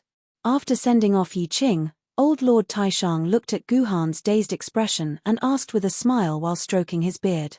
Your disciple is thinking that your disciple might be a smart guy. Your disciple always thought that your disciple would go back to the past and start a story with Zhetian Jendi. I didn't expect that Zhetian Jendi was sent back by your disciple. Just like your disciple's newborn child, I clearly know what her ending is, but I can only watch her leave. Guhan sighed. Don't belittle yourself, you've already done the most correct thing. Old Lord Taishang patted Guhan's head. Moreover, you don't know what your child's true ending is. Her future is very important. When you truly know the truth, your master promises that you will be shocked. Guhan smiled bitterly. Master, if you already know the truth, then why don't you tell your disciple, lest I have to search for the truth like I did with Yi Qing? Just like how you personally sent away your own daughter for the sake of fate, your master can't tell you the truth because of fate, and can only let you experience it yourself. Old Lord Taishang smiled. Then master, have you already seen my final fate? Can I defeat the mastermind behind the scenes? Guhan asked after hesitating for a while. This master really doesn't know. Old Lord Taishang sighed. If master knew what your final fate was, then master wouldn't be staying here. Master, if I may be so bold to ask, since you've already surpassed the prehistoric level, why are you still staying here? Why don't you leave? Guhan asked curiously. It's not that master can't leave, but master can only stay here. Master's physical body is already gone. This is only the last bit of master's soul. Only this frozen space and time can contain master's soul. Otherwise, once master leaves this place, he will vanish in a puff of smoke. Old Lord Taishang said indifferently, but master's task has been completed, the rest is up to you. Master, are you sending me away? Guhan asked. What? Do you really want to stay here? Old Lord Taishang knocked on Guhan's head, while Guhan responded with a simple and honest smile. Disciple knew it. Master wouldn't leave disciple alone in this damned place. Master would definitely have a way to send disciple out. So you pretended to be generous in front of your women and gave them the chance to go out? Old Lord Taishang knocked on Guhan's head 3 more times and scolded with a smile. You even schemed against master. Guhan was rash. Please forgive me, master. Guhan apologized honestly. Get lost. Fate won't let you stay here. Even if you don't want to leave, I'll ask you to leave. However, I have to warn you. After you leave, don't ever come back. Otherwise, I won't be able to send you away. Just like opening the river of time, Old Lord Taishang did the same and opened the river of time again. This is the only way for you to leave this place. However, whether it's the space-time or the time you appear in, it's all decided by the river of time and space. Go in. Old Lord Taishang said to Guhan. Disciple thanks master. If disciple can really save this world, then disciple will definitely return here to accompany master. Guhan promised solemnly, then jumped into the river of time alone. It's useless. This little bit of primordial spirit really can't support opening the river of time twice. Forget it, I've done what I can. Tongtian, I hope the 3 of us can return to the beginning. After watching Guhan leave, Old Lord Taishang's body began to erode bit by bit, then turned into starlight and sprinkled in the library. This is a dimensional space. No wonder master said that the space-time and time that the river of time leaves are random. I didn't think I would be released into a dimensional space. This is going to be troublesome. Even Guhan felt a headache coming on. After leaving through the river of time, Guhan did not return to the real world as he expected. Or rather, he returned to Earth. Instead, he appeared in a space filled with all kinds of soap bubbles. Guhan had seen this space before. This was the dimensional space that Guhan passed through when he entered the Martyr's Palace with Liu Bei and his 2 brothers. He never thought that the river of time would directly send Guhan into a dimensional space. A dimensional space was not a safe place. It was filled with endless dimensional worlds. If a dimensional world was compared to a planet, then the dimensional space that contained it was the universe. This dimensional space was tens of thousands of times larger than the universe that Earth was in. It was easy to imagine how difficult it would be to find a way back to Earth in such a place. It must be known that even Kunzu was lost in this dimensional space, unable to return to the human world for 1,000 years. For Guhan to find a way back to Earth in this dimensional space was simply a fantasy. Ji Han had to cut open the dimensional wall of the dimensional world and check the dimensional world after dimensional world before he could determine which one belonged to Earth. All of you, come out. Guhan patted his dimensional pocket and 10 sword maidens flew out. They were liberated in the dimensional space and transformed into beautiful girls. I'm sorry. It took me so long to let you out. It's because I couldn't liberate you in the seamless corridor. Looking at his 10 beautiful sword maidens, Guhan said with some shame. He had actually kept his sword maidens in his scabbard for almost 8 years. These sword maidens must have been bored to the point of going crazy, especially Qingpin. Guhan could totally imagine Qingpin's expression. It's all right. But what surprised Guhan was that his sword maiden's reactions were rather calm. In addition, Qingpin was yawning as if she hadn't woken up yet. There wasn't any impatience on her face either. She looked no different from usual. Could it be? A guess came to Guhan's mind. After whispering to Chijian for a while, Guhan learned that the sword maidens felt that they had only been in the scabbard for less than a day. Naturally, they wouldn't feel impatient. After all, Guhan would often lock them up for a week at a time. One day was nothing. Less than a day. That's the time between me and the 3 Liu Bei brothers entering the dimensional space and me entering the seamless corridor. It seems that time in the seamless corridor is a time where the sword maidens have no sense of existence. That's why I spent 8 years in the seamless corridor, but to the sword maidens, this period of time doesn't exist at all. Guhan said thoughtfully.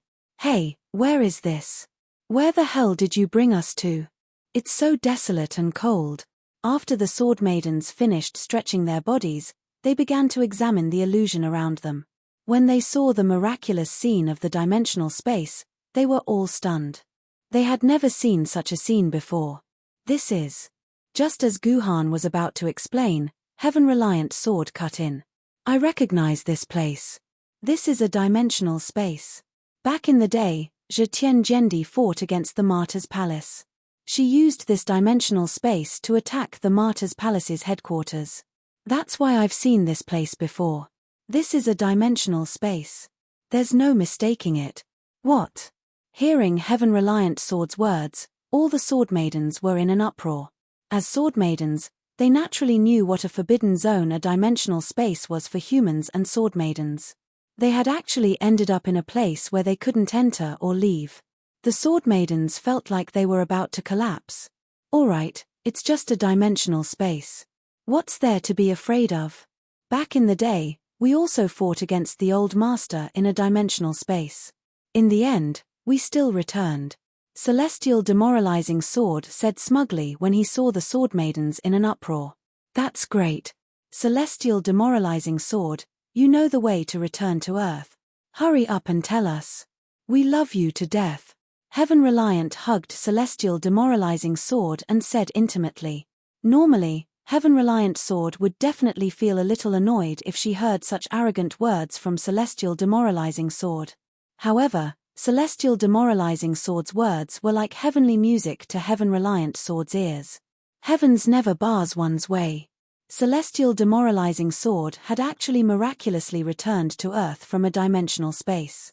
She finally didn't have to be trapped in such a godforsaken place. I don't know. What made the sword maidens want to beat someone up was that Celestial Demoralizing Sword was actually so carefree and nonchalant as he replied, back then, after we barely managed to seal the old master, it was Lord Yuanxia who asked his eldest disciple, Kai Jingzi, to send us back to Earth. At that time, we were already so weak that we all fell into a deep sleep. We only cared about sleeping and didn't know the way back. I'll beat you to death. You cheated my feelings. Heaven-Reliant Sword raised his fist and was about to punch Celestial Demoralizing Sword's head. I want to come too. Qingpin also wants to fight.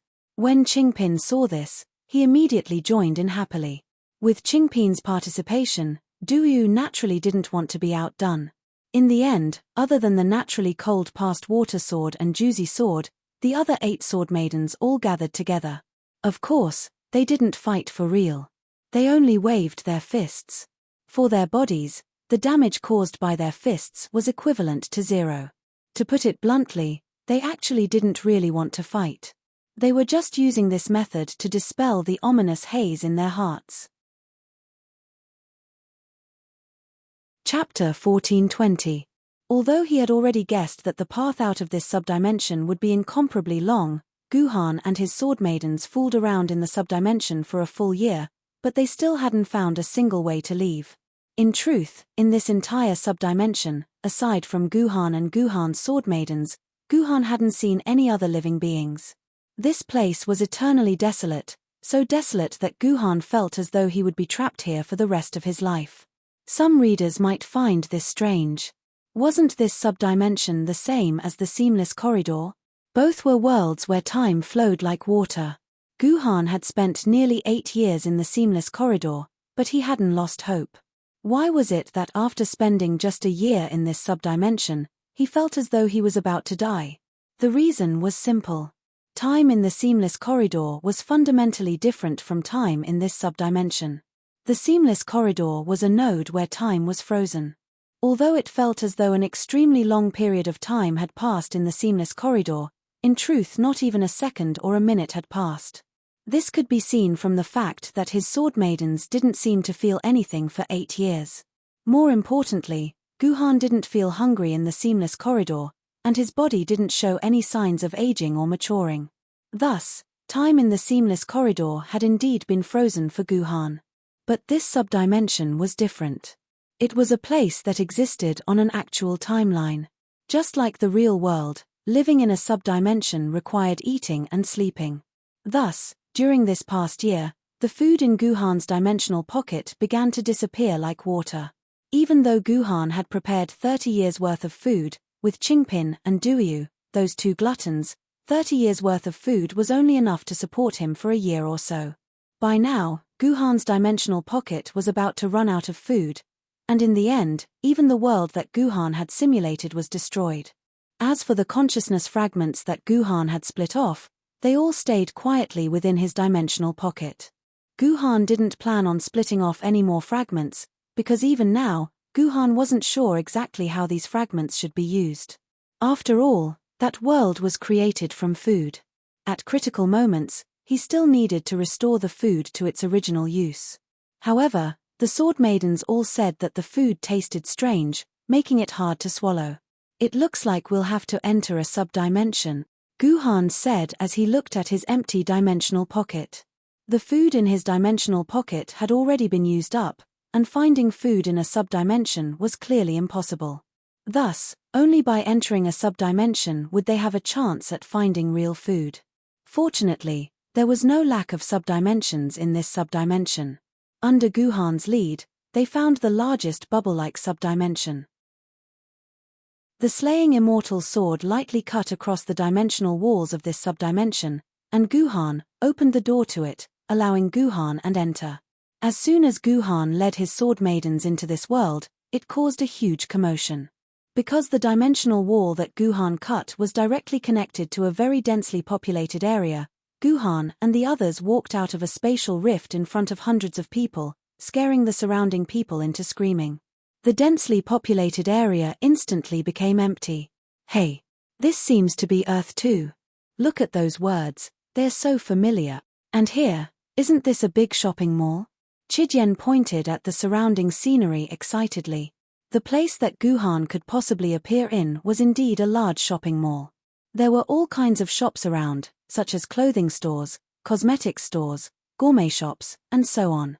There were many merchants timidly hiding behind the glass walls of the shops, cautiously looking at Guhan's strange group of 1 man and 10 women.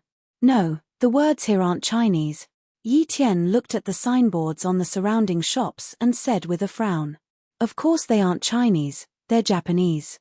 It seems that we've landed in this subdimension's Japanese world," Guhan said faintly. He carefully counted all of Guhan's sword maidens. Apart from the victory sword, which understood ancient Greek, there seemed to be no other sword maidens who understood any other language besides Chinese. Fortunately, Guhan had learned a lot of different languages back then, otherwise, he wouldn't even know what this world was. "We can't waste too much time in this subdimension. Once we replenish our food here, we'll immediately return to the subdimension and continue to find the way back to the real world," Guhan said. "Don't." Hearing Guhan's words, Yi Tian suddenly became a little unhappy. What's so good about that subdimension where even ghosts can't be seen? This world looks more fun. Why don't we stay here for a while before leaving? Otherwise, my spirit will really collapse. Guhan was about to refute Yi Tian's words, but when Guhan turned around, he saw that almost all the sword maidens were looking at him with a pleading gaze. Even the past water sword couldn't help but look at him a few times. "All right, I got it." Guhan sighed. It seemed that the boring life in the subdimension for a year had really made the sword maiden's spirits collapse. If they didn't relax their tense nerves, they might completely break down. I wonder what's going on in the human world now. Guhan sighed in his heart. He could only hope that the river of time would randomly send him to 3012 years ago. That way, it would be possible for him to save Yangjing City, which had been destroyed in the hands of the 12 Zuwu, and the pitiful people of Yuzhang City. Guhan was very afraid that when he returned to the real world, it would already be a few hundred years later, and the human race would have completely perished. Hooray! The Sword Maidens were not so flustered. After experiencing a year of emptiness, whether the human world was destroyed or not was no longer important to them. Anyway, the most important thing now was to eat, drink, and play to their heart's content. So, under Yi Tian's lead, the Sword Maidens found a shop that looked the most magnificent and had the best food and rushed in, shocking all the staff in the shop. As for the other customers in the shop, they all fled from the door. Soon, only Guhan and his group of customers were left in the shop. Trouble. Seeing that the staff in the shop were also preparing to flee, Guhan couldn't help but frown. It was fine if the customers ran away, so as not to disturb them while they were eating. But if the staff ran away, who would cook for them? So, as soon as the sword qi in Guhan's body moved, all the entrances and exits of the restaurant were sealed by Guhan's sword qi. The staff who were preparing to flee in panic directly hit their heads on Guhan's sword qi. At first, they thought that they had hit the glass, but when they found that the glass door was still open, and what was blocking their way was actually a gas, they were so scared that their bodies went limp. They looked at Guhan and the others in horror, as if they were afraid that Guhan would turn into a monster and be eaten alive by them. Come here. Guhan's voice echoed throughout the entire restaurant. Although Guhan could read Fusang's language, he couldn't speak it, so in the end, he still blurted out Chinese. However, there were only a few Fusang people who understood Chinese, so Guhan's words directly became the voice of the devil in the ears of these waiters. It was more like a curse that urged them to die, making these waiters even more frightened. Some of the timid ones even peed themselves. It's over. What is he saying? Will he kill us? These waiters said in horror. He seems to be calling us over. A waiter hiding in the corner suddenly said in a trembling voice. Tianjun, do you know this devil's language? Hearing this waiter's words, the other waiters immediately asked in a panic. This doesn't seem to be the devil's language. It's our country's Chinese, the waiter said in a low voice. It turned out that this waiter was actually a Chinese. No wonder he could understand Chinese. Barker. Chinese people are really devils. Hearing that this language was Chinese, a waiter who was born to dislike China and was full of hatred for traditional ethnic groups immediately said. Hee hee. The Chinese waiter laughed dryly. This was already the norm for him. The hatred between two countries was not so easy to get rid of. When he was in his own country, he often called the Japanese Japanese. However, just as the waiter just said that Chinese people were devils, he covered his throat in the next second as if something was strangling his neck. He began to breathe heavily as if he was about to suffocate. It's over.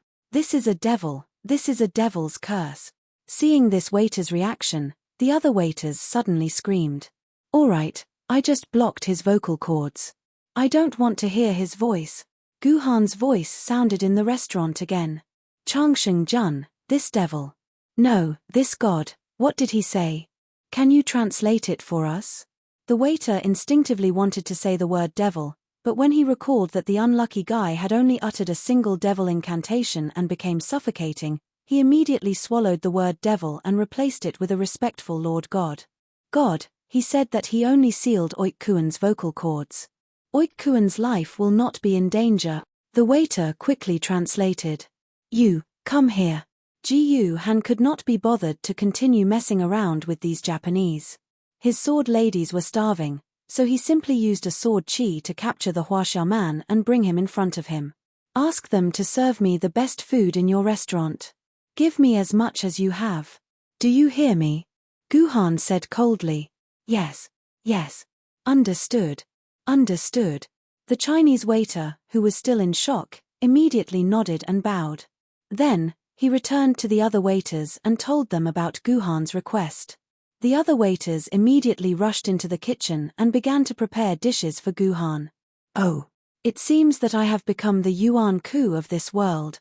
Seeing the mess in the restaurant, Guhan touched his chin and said with a wry smile. Chapter 14:21.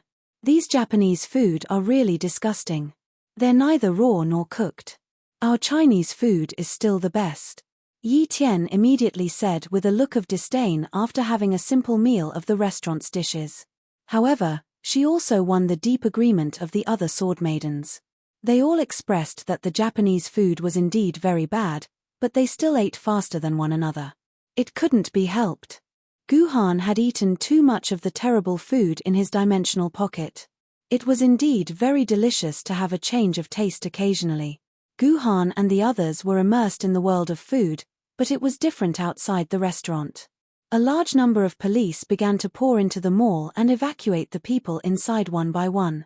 Helicopters began to hover over the mall, and various snipers occupied important positions. Finally, a group of combatants wearing red and white combat uniforms rushed in. Great! It's the people from the Earth Peace United Organization, TPC. You're finally here. The policemen who were on guard immediately let out a long sigh of relief when they saw the TPC people appear. Hello, I'm Dagu, a member of the TPC. How's the situation here? What's the specific process? Can you determine the race and identity of the other party? A somewhat handsome man asked the policeman beside him.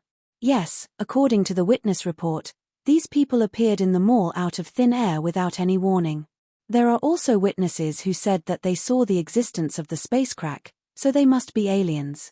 Although they all look like humans, they must be aliens disguised as humans. I'm sure. The policeman said excitedly. Then are they still in the mall now? What are they doing now? Dagu asked again. They are still in the mall. To be precise, they are in a restaurant. They kidnapped all the waiters in the restaurant. We tried to sneak in from the back door, but we found that all the entrances and exits were blocked by an invisible gas barrier, the policeman said. That's right, the policeman said. Did they kill these waiters? This is not clear, but at least from the range of surveillance outside the glass, they did not hurt the waiters. They have been sitting at the table and eating. Other than that, there is no other movement, the policeman said. Is that so? Dagu frowned and immediately walked towards the restaurant. Dagu, what are you doing? One of the female team members behind Dagu immediately grabbed his arm when she saw his actions. I don't think the situation is that bad. Maybe they don't mean any harm to humans. They're just hungry. That's why I feel that we can communicate with them and perhaps reach peace, Dagu said. No. This is too dangerous. What if they are all evil aliens and suddenly hurt you? No, you can't go over. The female team member quickly said. Lena, trust me. I won't be in danger. We can communicate, Dagu said firmly. Then, he pushed Lena's hand away and walked to the entrance of the restaurant. There really is an invisible barrier here. At the same time, a cautious expression appeared on his face. But this barrier is completely different from the energy barrier of our nebula M78. This barrier seems to be made of gas. That's strange. Can gas also form a barrier? How terrifyingly compressed this gas must be to achieve this. Dagu became even more cautious, because even he himself was unable to turn the gas into a barrier that could stop people from advancing. I'd like to see how hard this barrier is. With a thought, a mysterious light wrapped around Dagu's hand. Then, Dagu began to use all his strength to tear the barrier in front of him. The result surprised Dagu. After using almost 50% of his power of light, he barely managed to tear a hole in the barrier.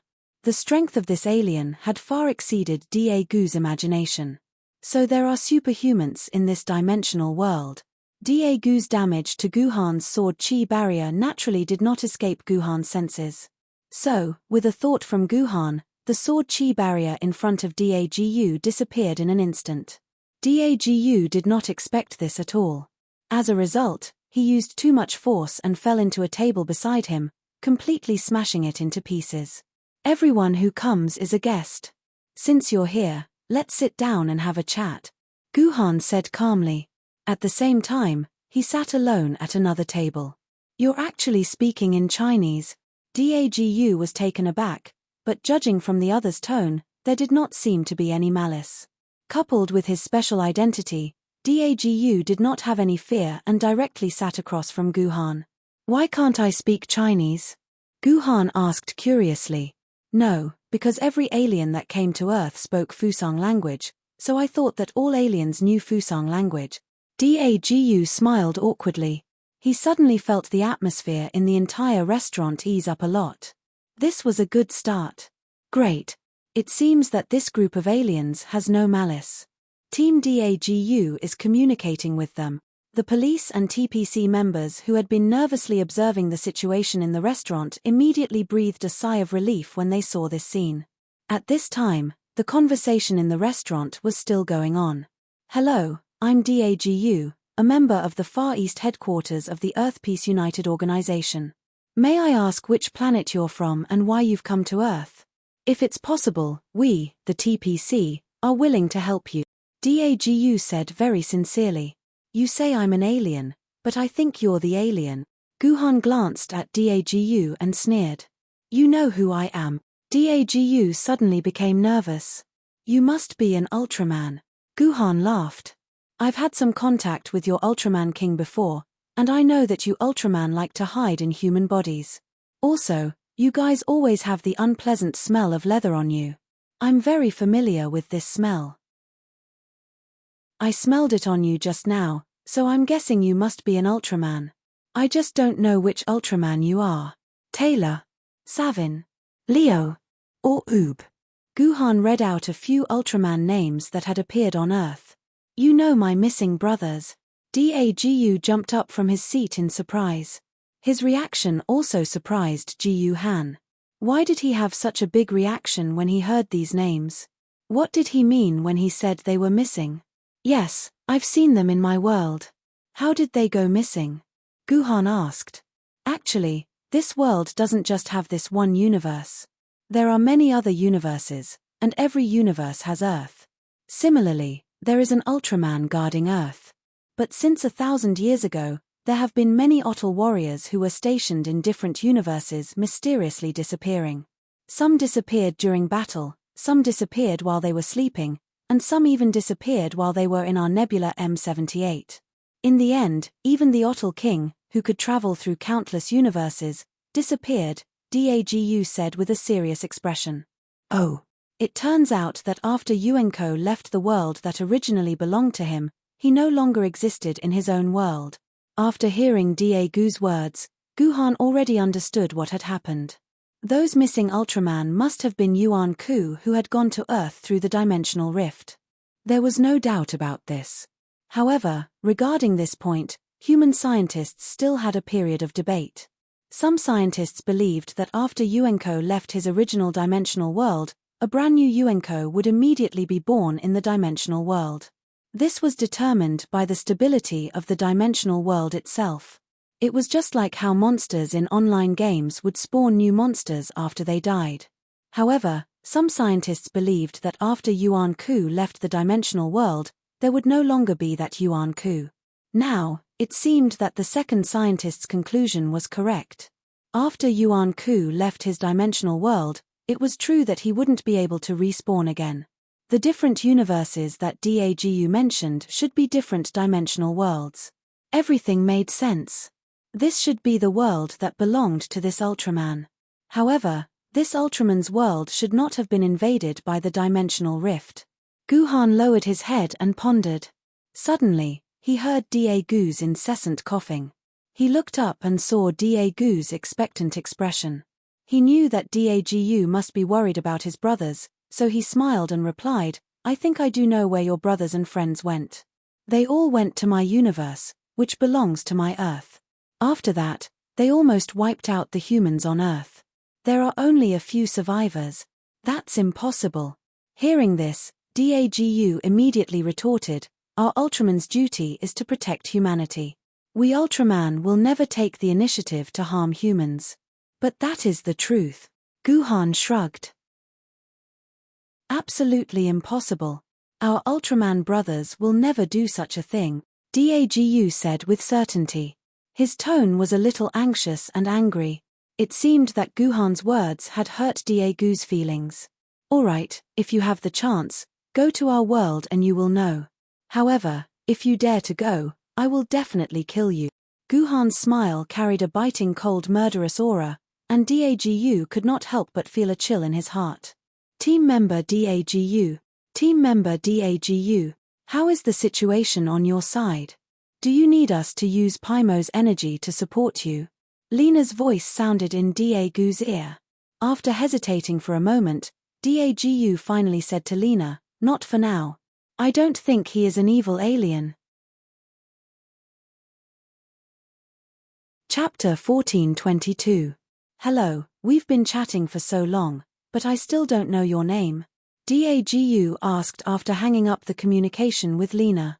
My name is Guhan, and I'm an immortal sword grade swordsman of the Human Swordsman Committee. Guhan generously introduced himself. Swordsman Committee? Immortal sword grade swordsman? A few question marks appeared on Dagu's head. This was a name he had never heard before. Mr. Guhan, if you really have no malice towards us humans, then can you please let these poor waiters out?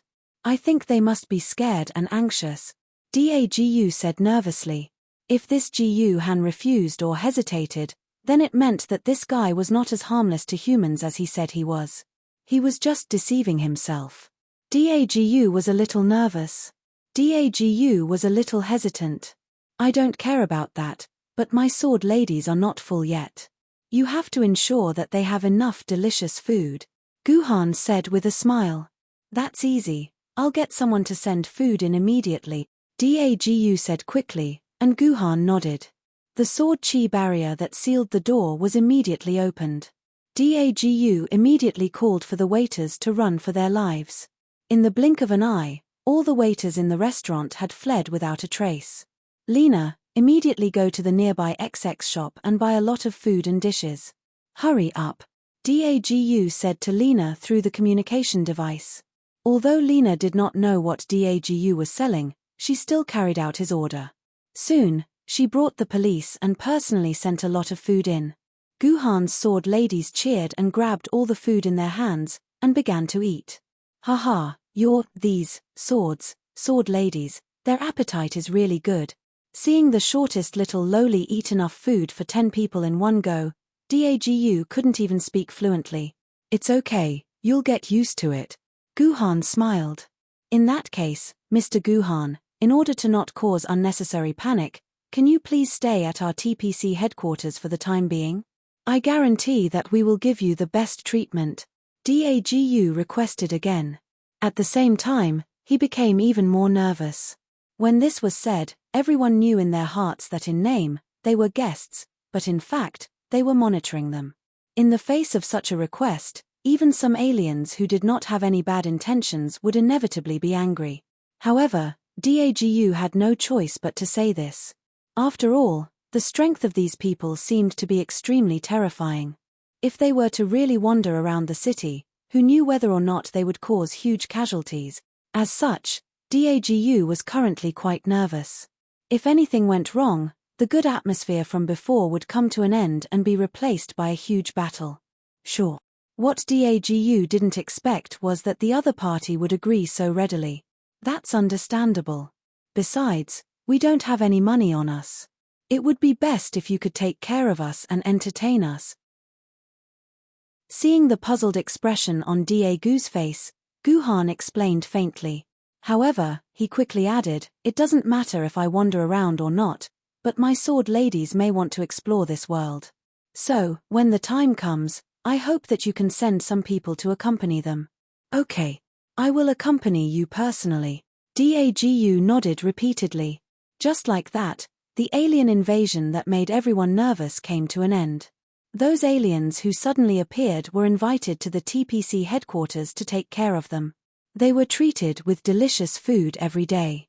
Moreover, hundreds of TPC people accompanied the sword ladies to play at all times. Apart from being a little restricted, it could be regarded as a pleasant game. As a result, this game lasted for a week. Many sword ladies were quite happy and forgot about home. This is Tokyo Tower, the symbol of Tokyo.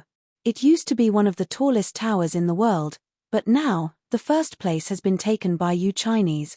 Dagu introduced to Guhan on the Tokyo Tower. After a week of getting along, most of the TPC people, including Dagu, already knew that Guhan and the others were indeed not malicious aliens. In other words, they were not aliens at all. They were completely human. The only thing that made the Japanese a little unhappy was that these people seemed to be Chinese. If that was the case, then they should have gone to China. Why did they come to Japan? Of course, these were all small problems. According to Guhan and Dagu's discussion, today was the last day that Guhan and the others would stay in this world. Tomorrow, they would leave this world and re-enter the dimensional space to find their way home. Mr. Guhan, according to what you said, isn't it very likely that you won't be able to find the world that belongs to you for thousands of years? Dagu was the indigenous person who communicated with Guhan the most. He also had a general understanding of what happened in Guhan's world. Although he did not believe in Yuan Ku, deep in his heart, Dagu felt that what Guhan said was true. This made Dagu extremely conflicted. Because if what Guhan said was true, then didn't it mean that he existed in the 2D world and human imagination? Don't worry about it. Guhan sensed Dagu's displeasure and smiled. You guys exist in the 2D world, and I might also exist in the 2D world. The world outside the 2D world might also be a product of another dimension, such as the 4th dimension, so it's fine as long as we're alive. Guhan's words caused Dagu to feel terrified. Just as the day was about to end, the whole ground suddenly began to tremble. At the same time, a roar resounded throughout Tokyo. A monster appeared on the streets of Tokyo. No matter how you looked at it, a monster appearing in Tokyo was a matter of course. Then, the residents of Tokyo began to retreat to the subway and the bomb shelters. Seeing their calm and indifferent expressions, it was no wonder that they were residents who lived under the threat of monsters all day long. They were already used to it. Not good, it's the space dinosaur Happichton. I'm going to pilot the Victory Swallow to defeat it.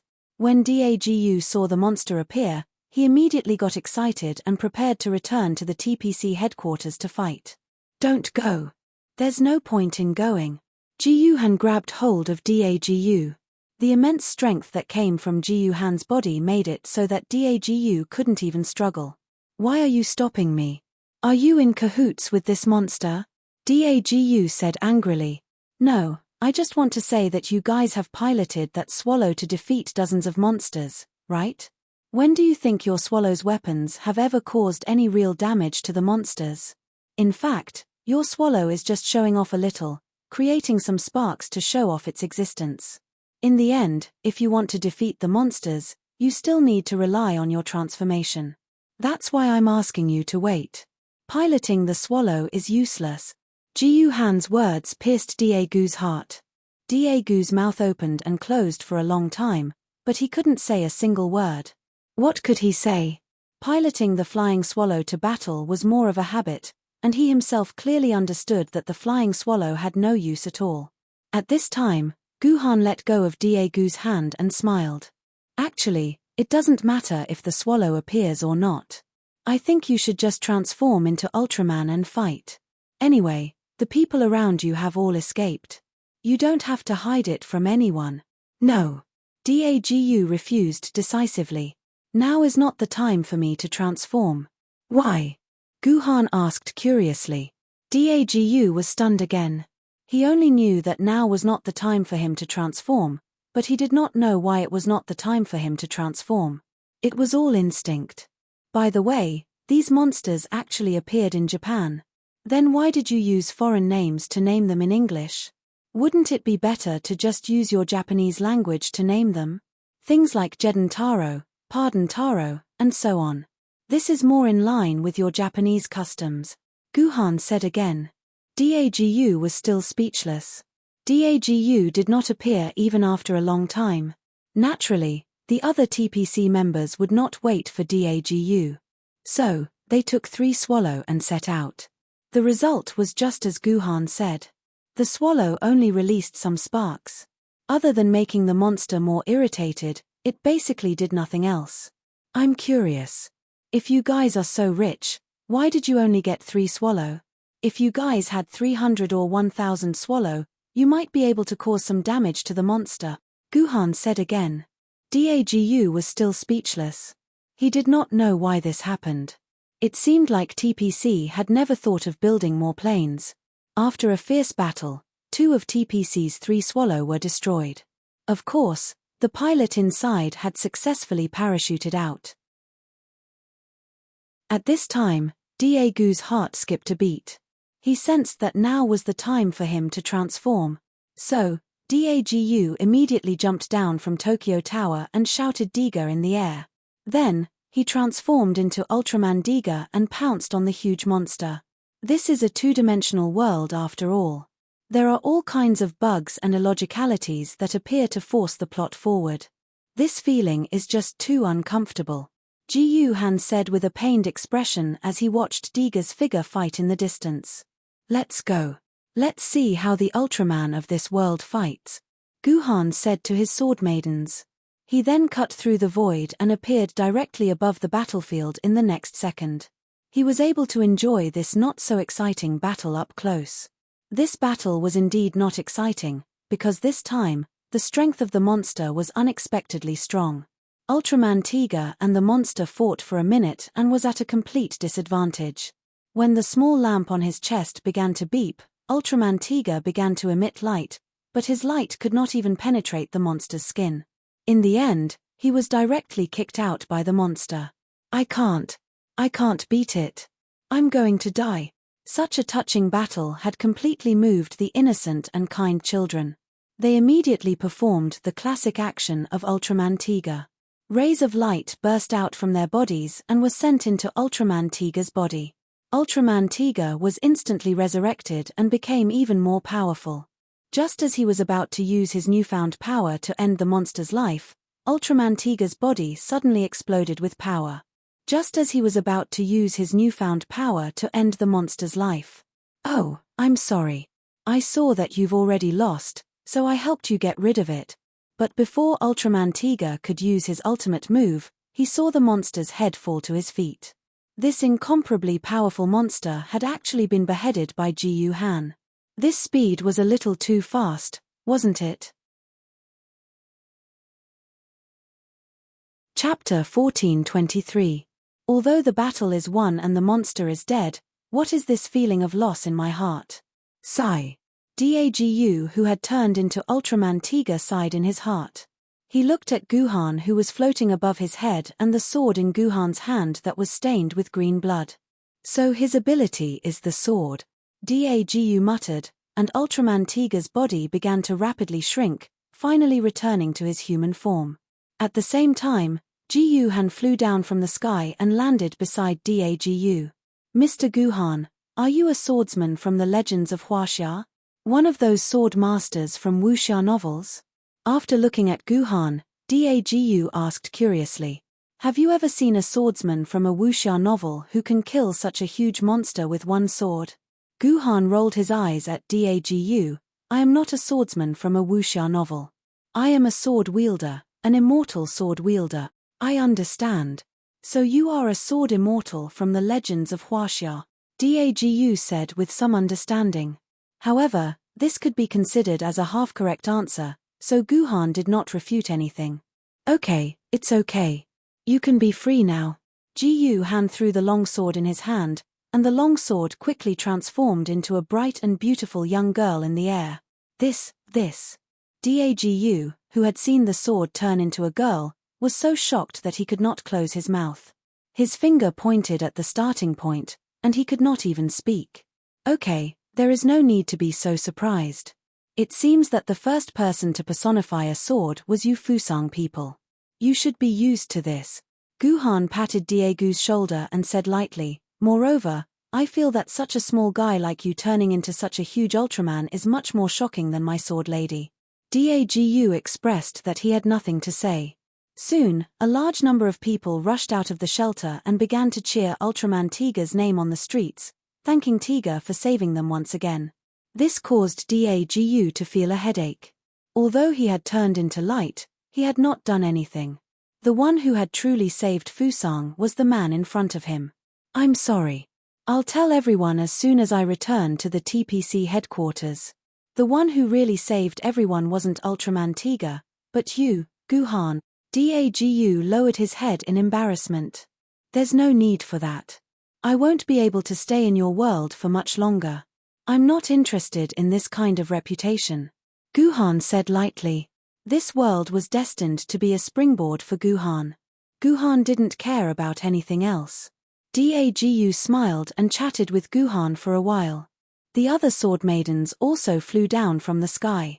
The TPC plane also landed beside Dagu. Unlike the ordinary citizens, these TPC staff had watched the entire battle through the surveillance video. They clearly knew that the one who truly defeated the terrifying monster was not Ultraman Tiger, but the seemingly ordinary alien in front of them. This human merely slashed the air with his sword, and the monster that even Ultraman Tiger was beaten half to death was directly beheaded by him. As a result, Guhan's defense level was raised to the highest level. All the TPC members stared at Guhan with extreme vigilance, deeply afraid that Guhan would suddenly start a massacre in Tokyo. Forget it. It seems that I should go. Seeing this scene, Guhan felt that it was time for him to leave. He decisively opened a nearby dimensional space. Just as he was about to leave this dimensional world, the communicator in Dagu's hand suddenly rang with an urgent alarm. This is bad, team leader Dagu. Lena said anxiously to Dagu through the communicator. We just received an emergency SOS from the TPC China branch.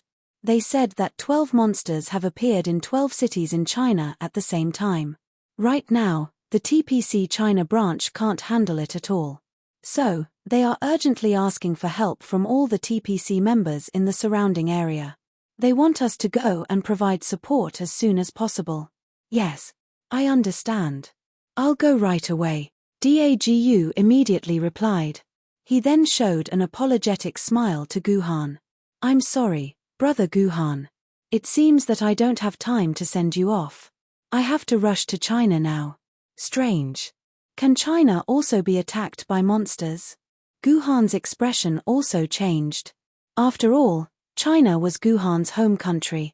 Even in this two-dimensional world, Guhan did not want to see his home country suffer. To be honest, this is indeed very strange. It is indeed my first time going to China to provide support. Before this, the monsters were only interested in Japan. At most, they would go to a few small islands in the Pacific Ocean. They have never been to China. I heard that China even joked on the internet that these monsters are all anti-Japanese heroes. But today, I don't know what happened. These monsters suddenly appeared in China. Well, let's not talk about this anymore. I have to get on the Victory Swallow and rush to China immediately. Dagu said. I'll go with you. Take me with you. Guhan pressed on Dagu's shoulder and said. I'm afraid. Dagu hesitated. Don't forget.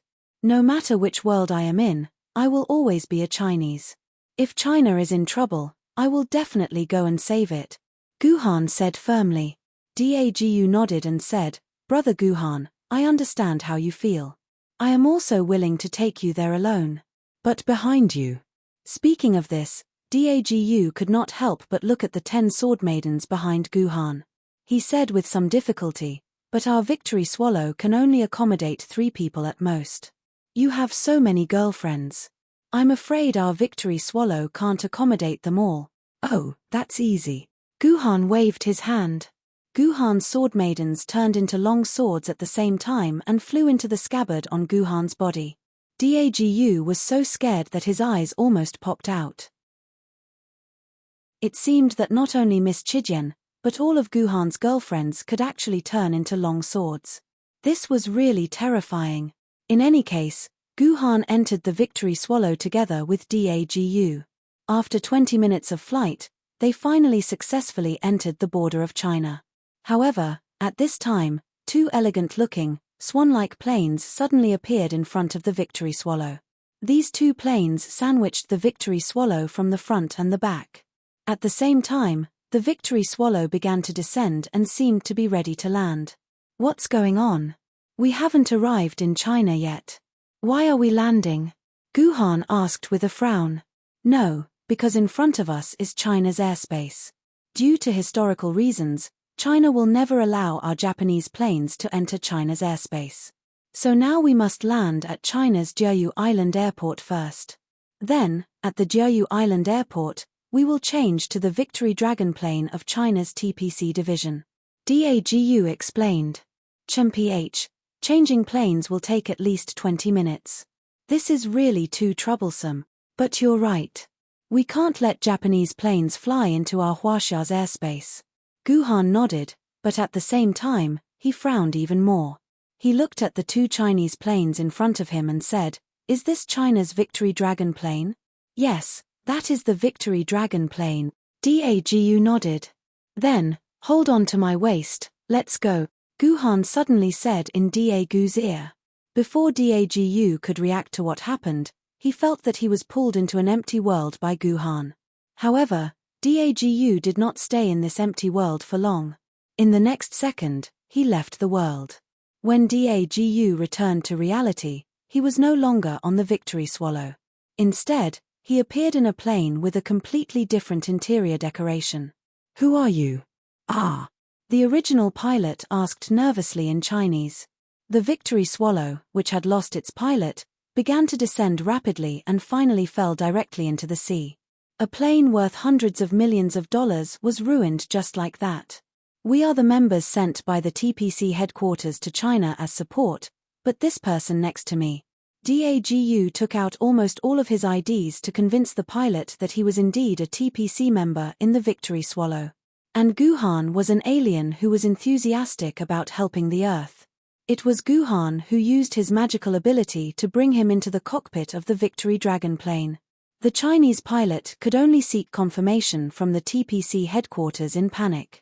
After getting permission from the TPC headquarters to take the two people directly to the city ravaged by the monsters, the pilot helplessly led the two people to the city attacked by the monsters at full speed. This time, Wuhan City, a major city in China, was attacked by the monsters. Moreover, it was the first time that 10 monsters appeared at the same time. It was said that half of Wuhan City had been destroyed, and the total number of casualties had exceeded 300,000. The whole city was in a state of chaos. Finally, after another half an hour of flight, the Victory Dragon plane finally arrived in the sky above Wuhan City. Guhan patted the shoulder of the frightened Chinese pilot and apologized. Then, he left the Victory Dragon plane through the void with DAGU again. When they reappeared, they were already on top of a high-rise building in Wuhan City. It was the Baltan of the universe. He actually appeared again. At this time, there happened to be a monster in front of Guhan.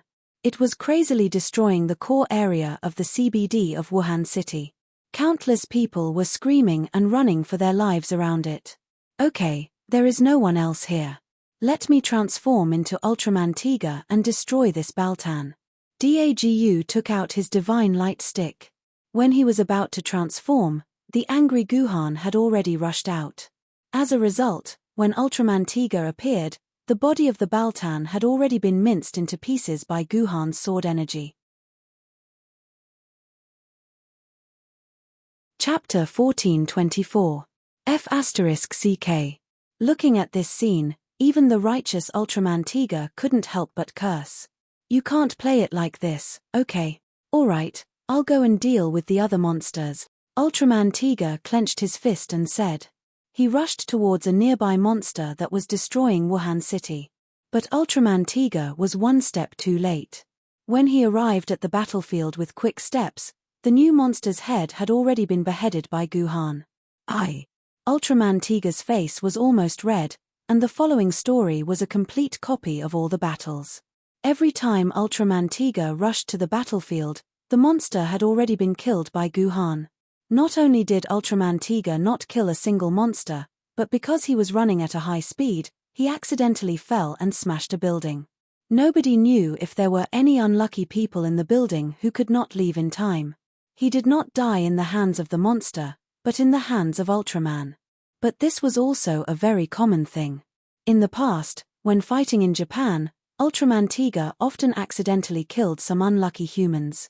Well, this was all understandable, there was nothing strange about it.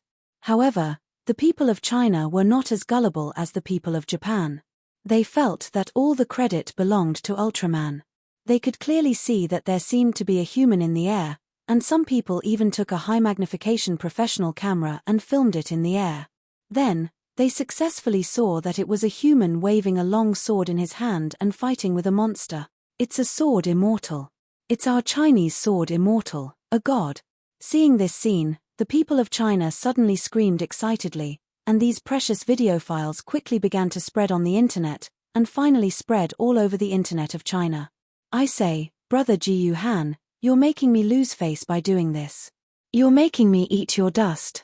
You should at least leave a monster for me. That night, in a small roadside restaurant, no less than 10 beautiful girls sat at 2 tables and ate heartily, surrounded by men with perverted faces. Such a high-quality beauty appearing at the same time in such an unfashionable roadside restaurant, this kind of scene was really too rare, and the nearby men couldn't help but run over to watch the fun. And no one noticed that on the other side of the small restaurant, there were 2 men sitting together drinking wine and chatting. These 2 men were naturally Guhan and Dagu. With the participation of the perverted Guhan, the battle during the day quickly ended. All the monsters died under Guhan's sword, and Ultraman Tiger did nothing but run the whole time. This made Dagu feel very annoyed. Although Dagu was not a narrow-minded guy, he could not help but feel a stomach ache when he thought of what happened during the day. Isn't it a good thing to kill all the monsters as soon as possible? You must know that every additional second, a life may be sacrificed in the hands of the monsters, so I must strive for every second, said Guhan. Hearing Guhan's words, Dagu's face suddenly turned red, and then he nodded with some shame and said, Brother Guhan, you're right, I really shouldn't complain to you about this. After all, life is more important. Come, let's say that you disregarded everything and ran over to save our China today. I, Guhan, toast you with this cup of wine. You can be considered a friend of mine, Guhan. Guhan raised the wine cup in his hand to Dagu, and Dagu quickly responded. The 2 of them drank a cup of wine, and the previous troubles were almost resolved with this cup of wine. At this time, the television in the small restaurant began to broadcast today's latest news. Although most of Wuhan City was destroyed, the Wuhan TV station fortunately survived, and the Wuhan TV station actually resumed broadcasting the program immediately. Of course, the cable TV was basically destroyed, but some places in the city still had the wireless network. Therefore, Guhan and Dagu could still watch all kinds of news on the internet through the small restaurant's online television. Dear viewers, this is a video taken by our netizens in Wuhan City at the risk of their lives. Through the video, we can clearly see that the person who is fighting the monsters is a human with a long sword. Although we can't see his appearance clearly, the long sword in his hand is completely the long sword of our China, so we can basically be sure that this is our China's hero.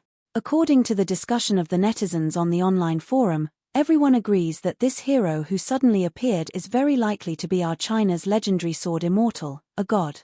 He couldn't bear to see China suffer, so he came out of the mountain forest where he lived in seclusion and killed these evil monsters. He is our China's superhero. The television was playing a video of Guhan's battle, but because it was shot on the ground, the video was very unclear, and only a rough view of Guhan's body could be seen. Next, we'll invite the relevant experts to discuss this. The expert we've invited to the studio is Taoist Master Zhijing from the Wu-Tang sect of the Wu-Tang Mountain. Taoist Master Zhijing is the current leader of the Wu-Tang sect, and he is also an expert swordsman who has mastered the true essence of the Wu-Tang sect's martial arts. This is his first time coming to our studio as a guest, and also his first time participating in a television program. Let us welcome Taoist Master Zhijing. Hello everyone, I'm Zhijing. Taoist Master Zhijing bowed humbly.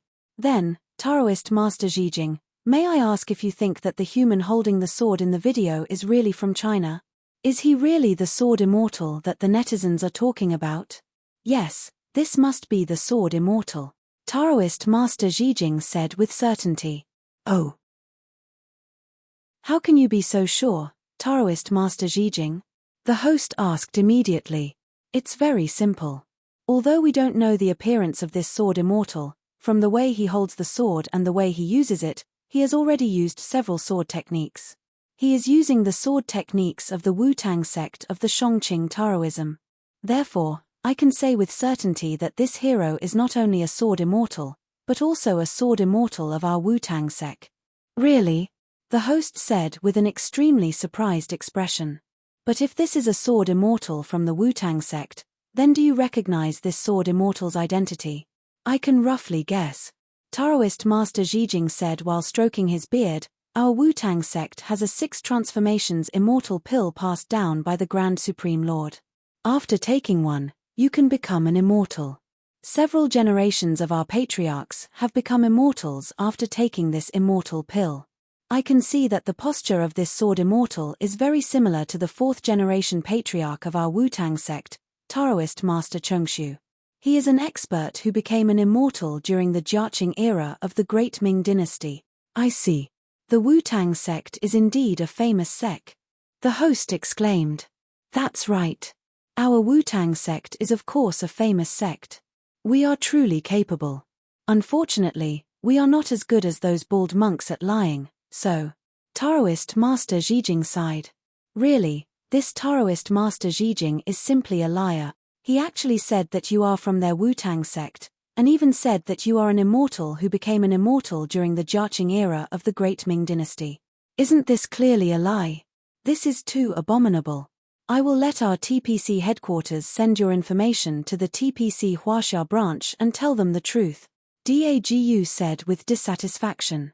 He's not a complete liar. What Dagu did not expect was that Guhan's face actually revealed a somewhat nostalgic expression. Then, he said faintly, actually, I know this Taoist Master Zhijing. He is the same as me, a sword immortal level sword wielder. What? He also has such terrifying power like you, Brother Guhan. Dagu said in shock. That's not necessarily the case. I'm just talking about the one in our world. Guhan sighed. Taoist Master Zhijing was the only sword immortal level sword wielder of the Wu-Tang sect.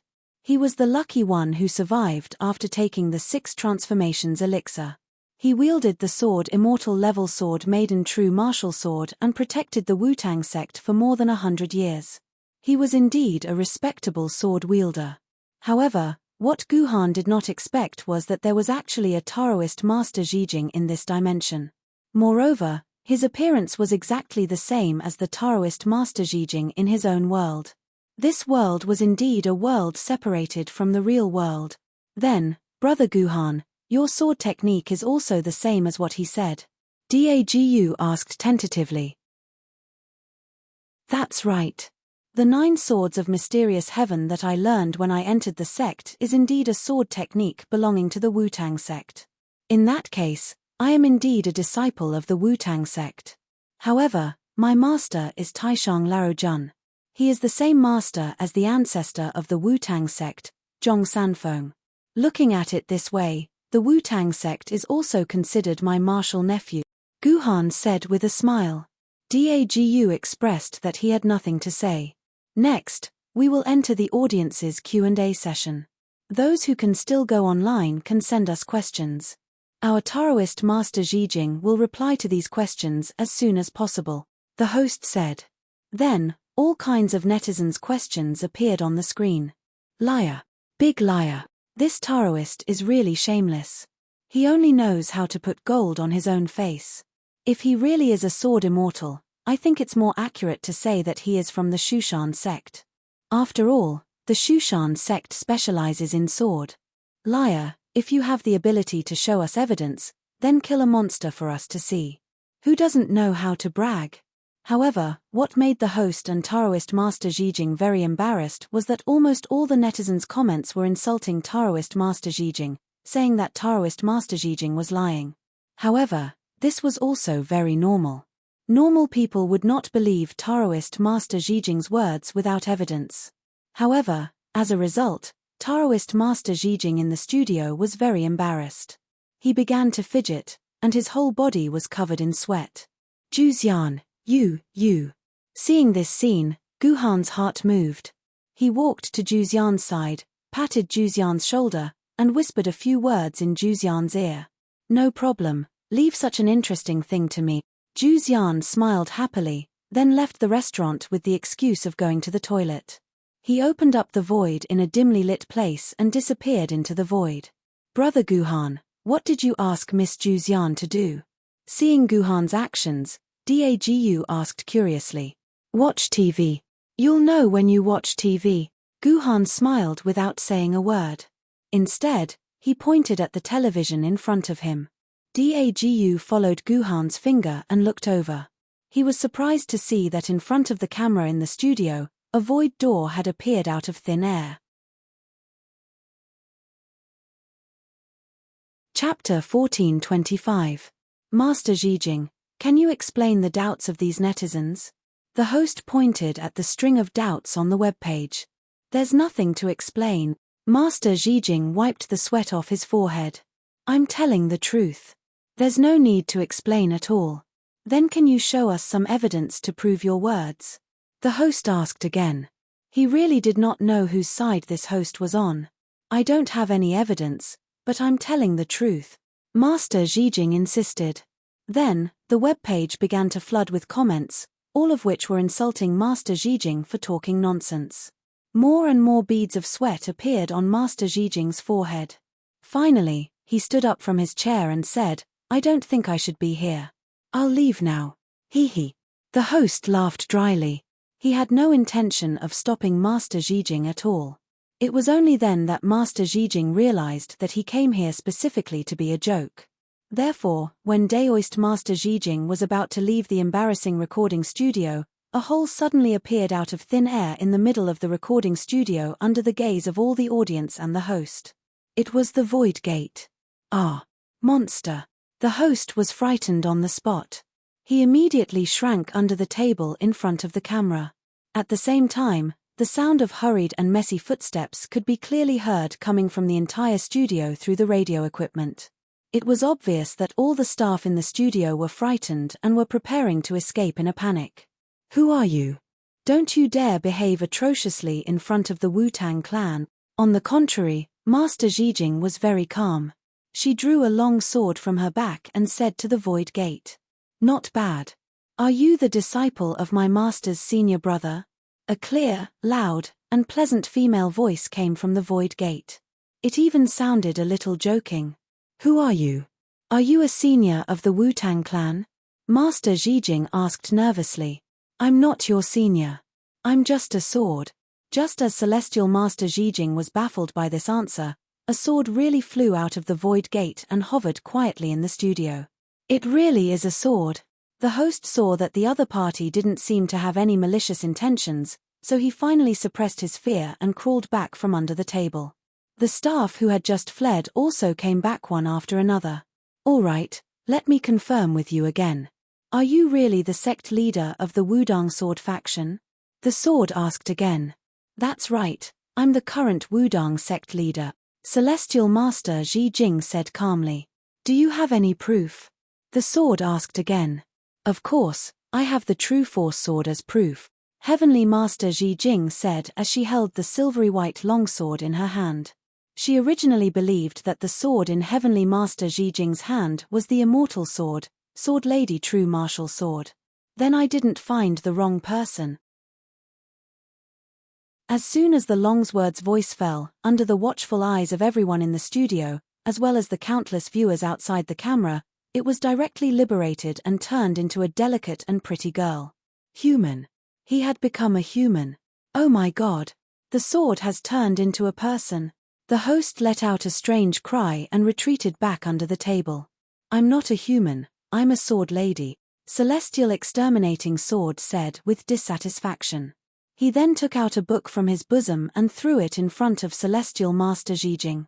My master said that the more you people from the Wu-Tang clan practice, the more regressive you become. You've even completely forgotten the sword cultivation method left behind by your ancestors. You can only be mocked here for no reason.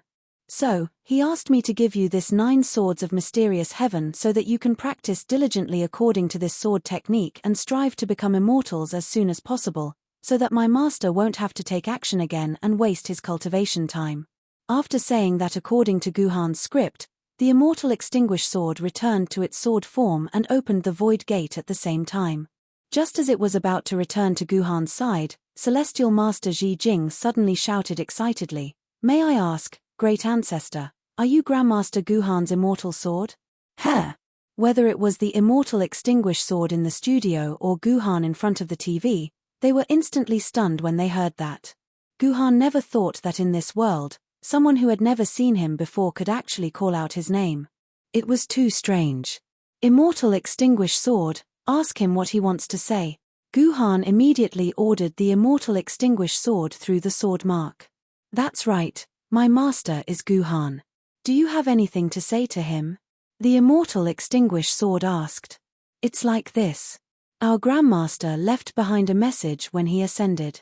He said that in the future, if someone claiming to be the Grandmaster of the Wudang sect comes to this world with an immortal sword, he must be invited to the true martial hall of the Wudang sect. The Grandmaster left something very important for him, Taoist Master Ji Jing said. Immortal extinguished sword, bring him to me. As soon as Guhan heard that, he immediately ordered the immortal extinguished sword. The immortal extinguished sword returned to its sword form. It grabbed Taoist Master Ji Jing in front of the studio and directly pulled him into the void gate. Taoist Master Ji Jing, Taoist Master Ji Jing, where are you? When the immortal extinguished sword and Taoist Master Ji Jing disappeared together, the host panicked and shouted in the studio. But no matter what, Taoist Master Ji Jing did not appear in the studio again. I'm sorry, Dagu. I have something to do, so I'll be leaving first. You stay here and rest well. At the same time, Guhan patted Dagu on the shoulder and disappeared into the void. Wow! Is this the legendary flying in the sky? This is the method of the gods. This is definitely the method of the gods. In the void, Taoist Master Ji Jing shouted excitedly, my faith is not wrong, my 40 years of hard work is not wrong either. My path is right, I can definitely cultivate to become an immortal. Taoist Master Ji Jing's excitement did not last long before he was thrown out of the void gate by the immortal extinguished sword. When he saw his surroundings clearly again, he found that he had returned to the familiar true martial hall of the Wudang Mountain. What did senior brother San Feng leave for me? A majestic voice came from the hall. Immediately, Taoist Master Ji Jing saw a majestic figure standing in front of him with his back facing him. Ji Jing, the 19th sect leader of the Wudang sect, greets Grandmaster. May Grandmaster enjoy immortal blessings and live as long as the heavens. Celestial Master Ji Jing immediately knelt behind Guhan and said, I'm not interested in these empty gifts. Hurry up and give me the thing that senior brother San Feng left for me. Guhan said impatiently. Yes, Grandmaster. Taoist Master Ji Jing immediately ran to the back of the statue of the great Emperor Zhenwu. After a while, he took out a small red box from behind the statue and placed it in front of Guhan respectfully. Grandmaster, this is the relic that the elder ancestor wanted us to pass to you. Guhan took the small box and opened it to find that there was a memory card inside. This was not an ordinary memory card, but a memory card specially made for a personal terminal. This was a memory card that could not be manufactured with the current level of technology. Only the personal terminal in Guhan's world could read the information in this memory card. There was nothing much to say. Guhan immediately used the personal terminal to read the memory card. He was surprised to find that this memory card was really left for him by Zhong Sanfeng. Dear junior brother Guhan, although I didn't know when I had a new junior brother, since this is what Master asked me to do, there must be no mistake. Master asked me to pass on a few words to you, junior brother. Master said that you are now trapped in the dimensional world and must be very anxious to return to the world that belongs to you. However, there are so many dimensional worlds in the dimensional space. It is impossible for you to find your way home with your own strength. So Master asked me to remind you that the way home is not outside, but in your own hands. As long as the entire world is in your hands, you will be able to find your way home. Master is indeed powerful. He actually predicted that I would arrive in this world, so he asked senior brother San Feng to leave a foreshadowing to help me. After reading this, Guhan was once again impressed by Taishang Laojuan's terrifying strength. However, at the same time, Guhan also felt a little puzzled. What did his master mean by this? Controlling the entire world? Could it be that he wanted me to become the controller of this world? Guhan fell into deep thought. That. Grandmaster.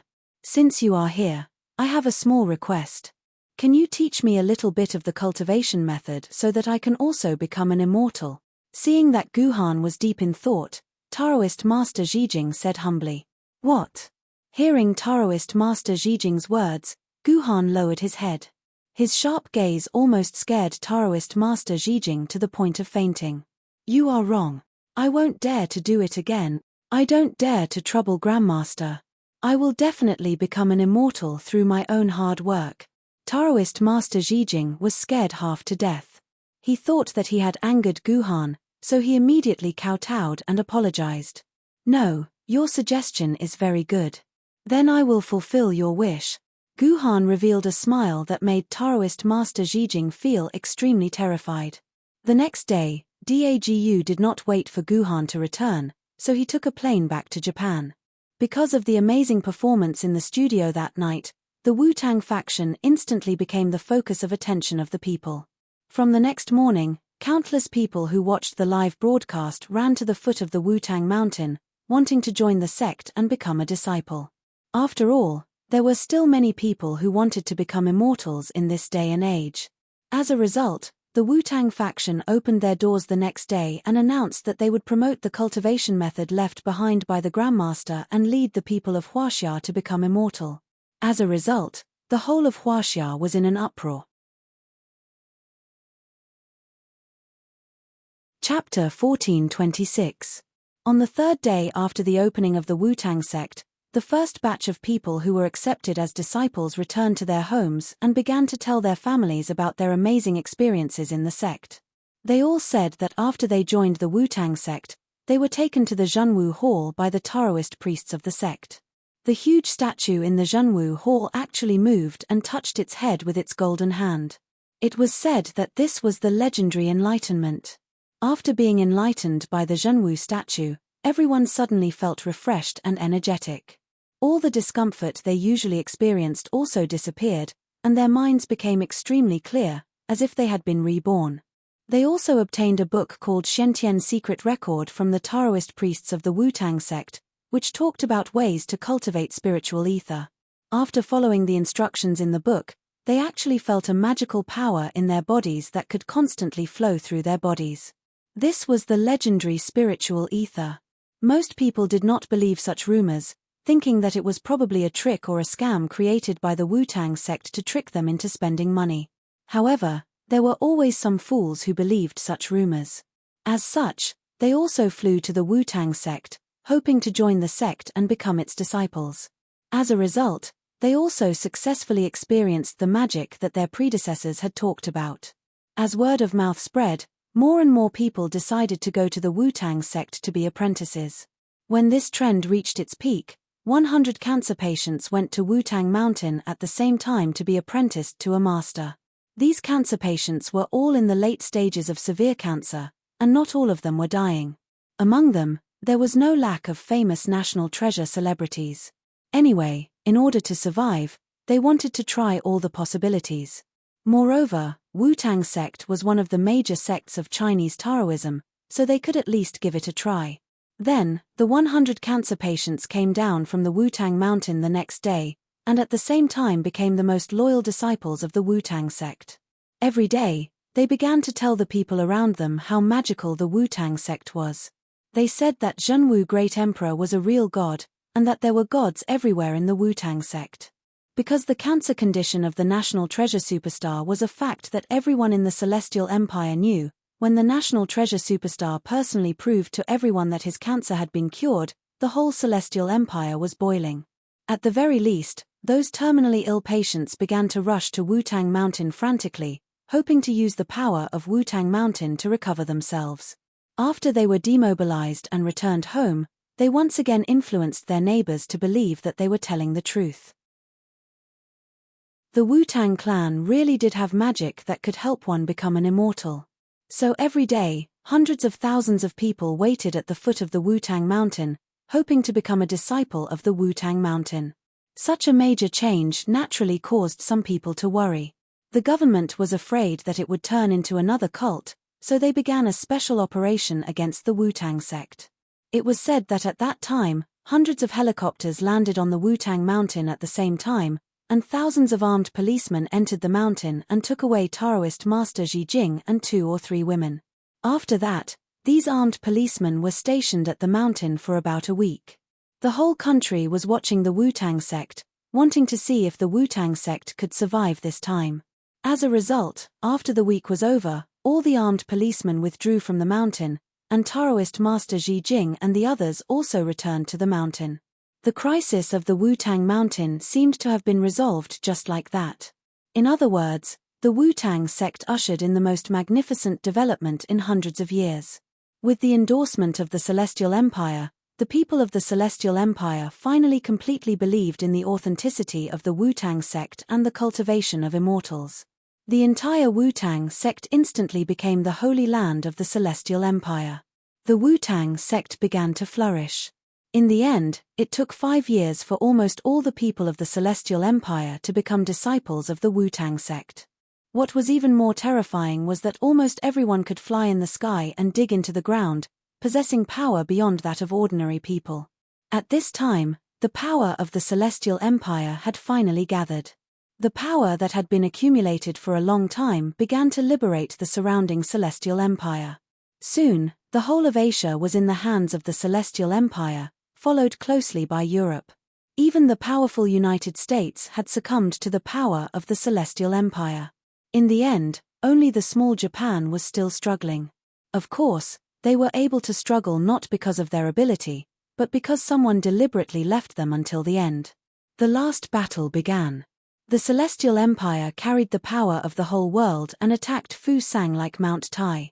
Of course, Fusang could not be the opponent of the whole world. Soon, only Tokyo and Tiga Ultraman were left in the whole Fusang to resist the Celestial Empire. Guhan, I know you must be the one behind the scenes. I was wrong to believe you. I always thought you were a good person. I didn't expect you to be a beast who deceived the whole world. Are you going to destroy the whole world?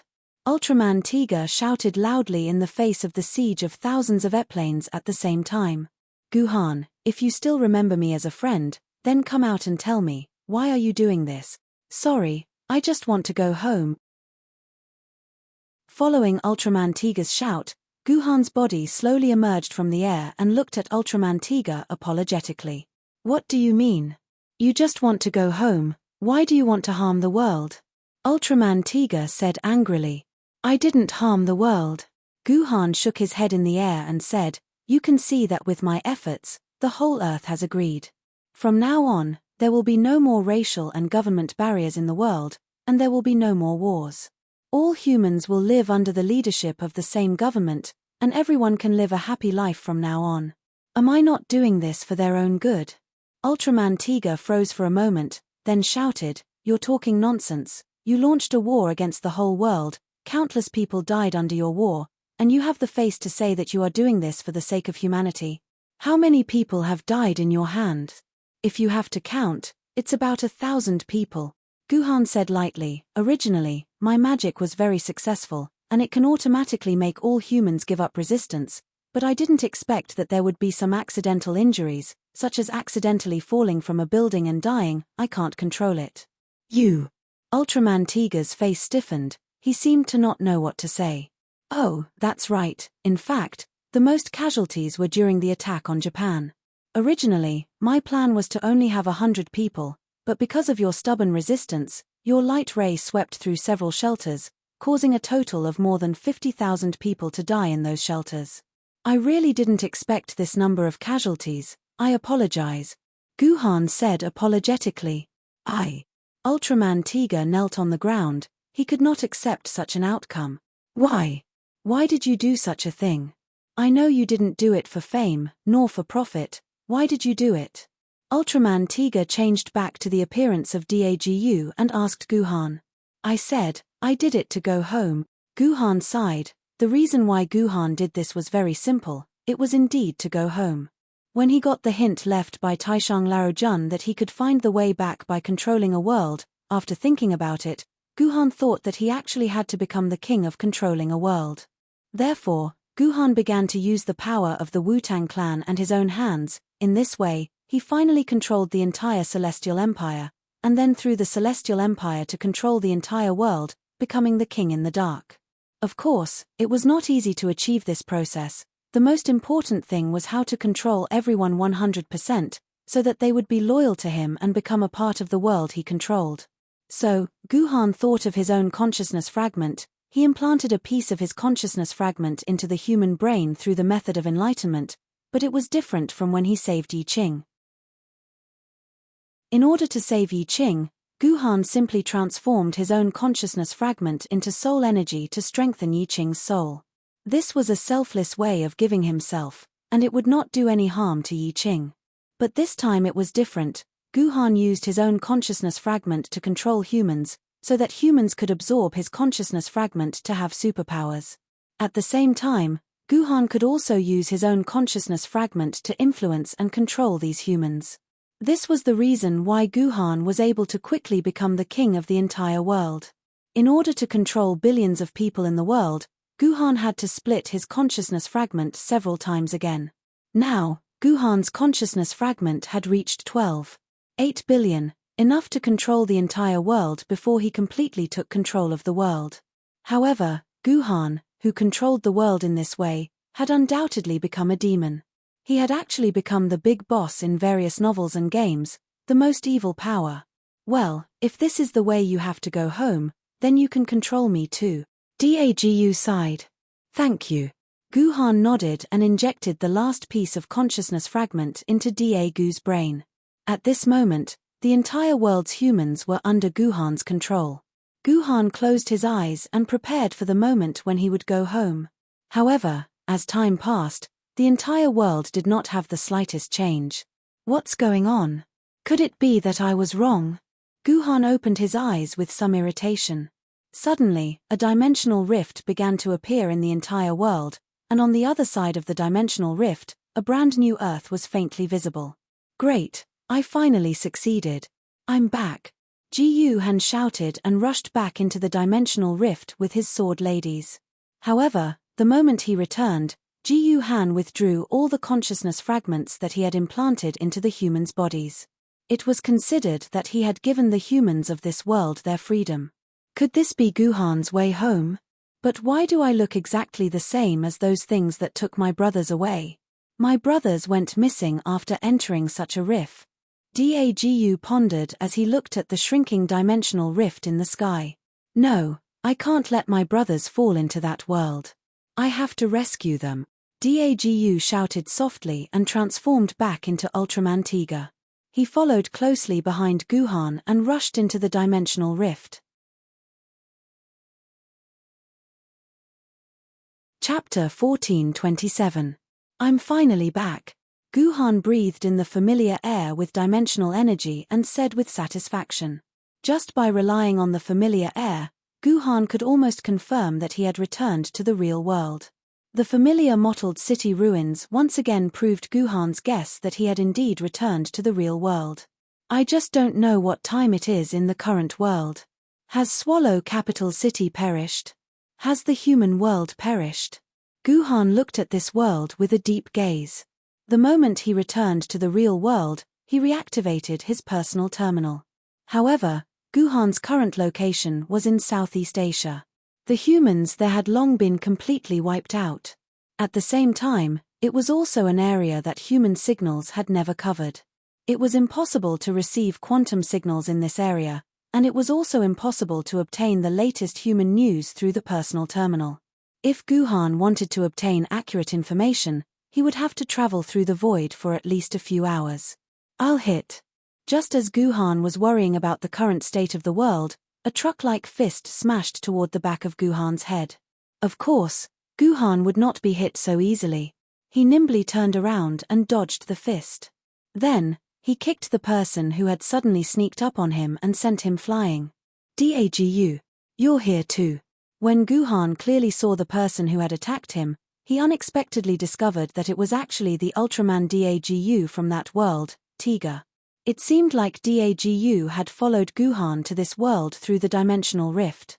However, the first thing Dagu did after arriving here was actually to attack Jiyu-Han, acting as if they were absolutely irreconcilable enemies. I'm going to kill you. Dagu suddenly let out a furious roar and drew out his divine light staff, preparing to transform into Ultraman Tiga. However, Guhan reacted quickly. With a light stab of the immortal extinguished sword, Dagu's divine light staff was sent flying. Without the divine light staff, Dagu could no longer transform into Ultraman Tiga. Dagu, why do you want to kill me? Dagu, who had lost Ultraman Tiga's power, was no longer a threat. Guhan pressed the tip of his sword against Dagu's throat and asked in a deep voice. Yes. Why do I want to kill you? But I want to kill you, Dagu said with a conflicted expression, but the murderous aura on his body did not diminish. It was obvious that he still wanted to kill Guhan. Could it be? The tip of Guhan's sword tore a hole in Dagu's shirt and found a small hole in Dagu's chest. This time, Guhan completely understood that Dagu had been infected by filth and had become a Yuan-ku. Entering this world through the dimensional rift would make one a Yuenko. Jiyu-Han had actually neglected such a simple setting. Dagu had followed him to this world, so it was inevitable that he would be corroded by the filth. Due to the influence of the filth, it was only natural that Dagu would attack him. Sigh. On account of the fact that we used to fight side by side, I will let you return to normal. Guhan sighed. He found that he had become more and more soft-hearted. In the past, he would have chopped off Dagu's head without hesitation. However, how could Guhan kill this former friend? In the end, he could only put Dagu into his dimensional pocket.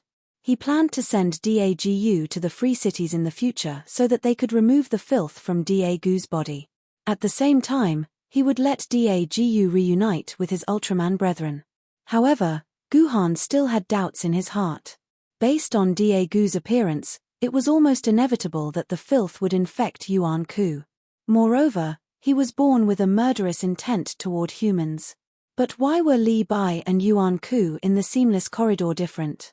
They had never had murderous intent toward Guhan. Why was that?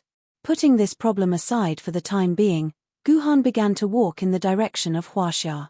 Because Guhan had never been to Southeast Asia, he did not have the void coordinates of Southeast Asia.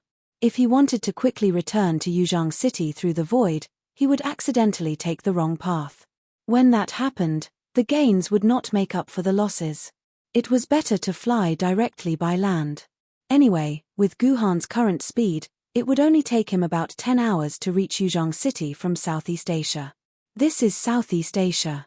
It is indeed as recorded in the books. This is Yuan-ku's fertile land.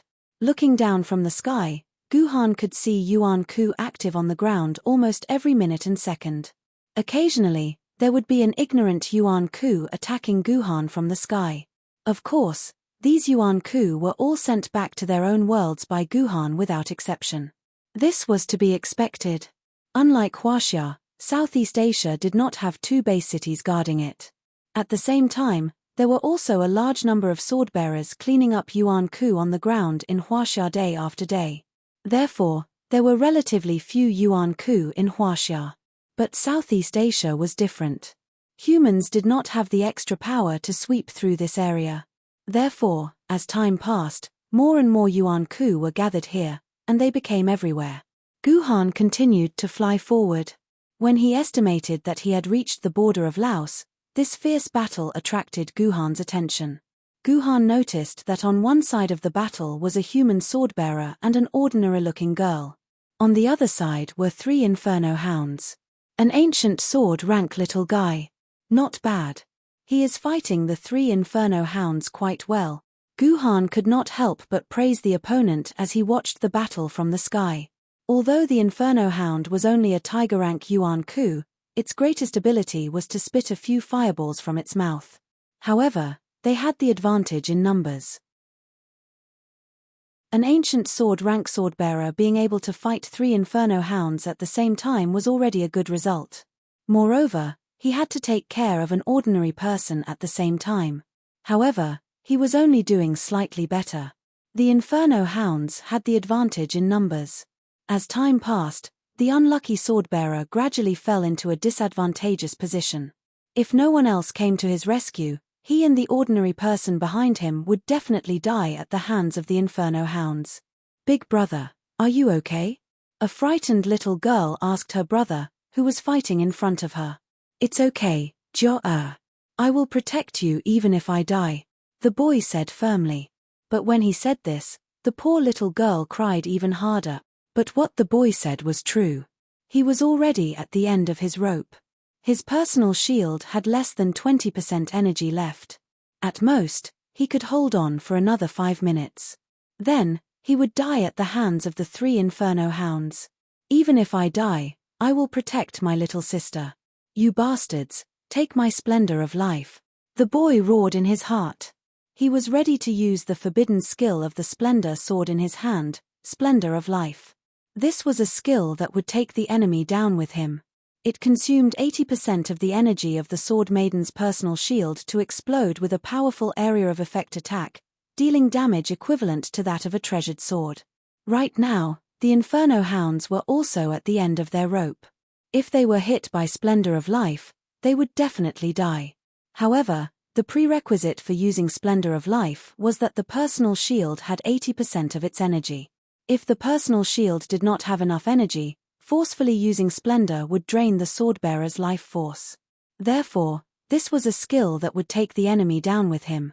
Even if the young man used it now, he would not be able to live for long. "Young man, you must cherish your life."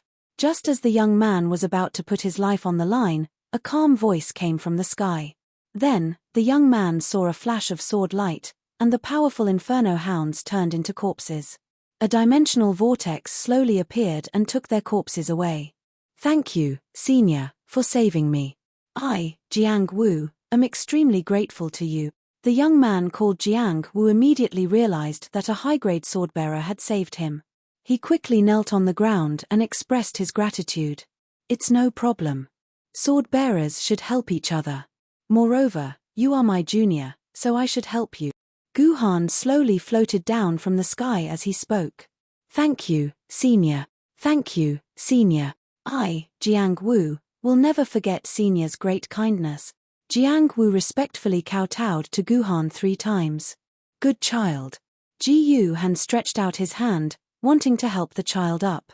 However, when Ji Yuhan touched Jiang Wu's body, a powerful killing intent surged out from the depths of his heart. Ji Yuhan's hand grabbed onto Jiang Wu's hand, his nails digging into Jiang Wu's flesh, causing Jiang Wu to cry out in pain. He cried out, "Senior, you're so strong. It hurts. It hurts so much. What's wrong with me?" Guhan finally reacted and let go of Jiang Wu's arm. At the same time, he weakly took a few steps back and pressed his right hand on his chest. At that moment, Guhan could clearly sense that he had a huge killing intent towards Jiang Wu. He almost controlled himself to kill Jiang Wu. If it weren't for Jiang Wu's scream and Guhan's strong willpower, he would have really killed the poor child. But why? Why would Guhan have such a huge killing intent towards a poor child? Thinking of this, Guhan suddenly opened his shirt and looked at his chest. Then, his pupils instantly shrank, because at that moment, Guhan was horrified to find that there was a small hole in his chest. This small hole was the same as the one he saw on Dagu and Artoria's body. "I've actually been infected by filth," Guhan said with dull eyes. The saddest thing for a person was to suddenly discover that they had suddenly become the person they hated the most. Chapter 1428. Could it be that I was invaded by the filth when I passed through the dimensional rift, just like Dagu? Guhan tried his best to regain his rationality and put on his shirt. At the same time, he started to think hard about the current situation. First of all, there was no doubt that Guhan and Dagu were both invaded by the filth when they passed through the dimensional rift. In Dagu's world, Guhan had seen his own body many times. Guhan was 100% sure that there was no such small hole on his chest. Similarly, Dagu did not have such a small hole. Therefore, he and Dagu must have been invaded by the filth when they passed through the dimensional rift. What a joke. I actually became a Yuan Ku. Guhan gritted his teeth. He had always thought that only Yuan Ku would be infected by the filth when passing through the dimensional rift. He was originally a human of this world and would not be infected by the filth. However, Guhan had forgotten that before those humans, Yuan Ku, had come here, they had also been normal humans. As long as they were humans, they would become Yuan Ku after passing through the dimensional rift and be infected by the filth. Senior. What happened to you? Are you alright? Jiang Wu rubbed his arm, which was still in pain. At the same time, he brought his younger sister to the motionless Guhan and thanked him. Senior, this is my younger sister, Jiang Jia. The two of us thank Senior for saving us. I said that saving you was what I should do. Guhan smiled. Upon seeing Guhan's smile, Jiang Wu and Jiang Jia heaved a sigh of relief at the same time. It was good that this senior was smiling. Otherwise, if he still had that murderous look, they would have been scared to death.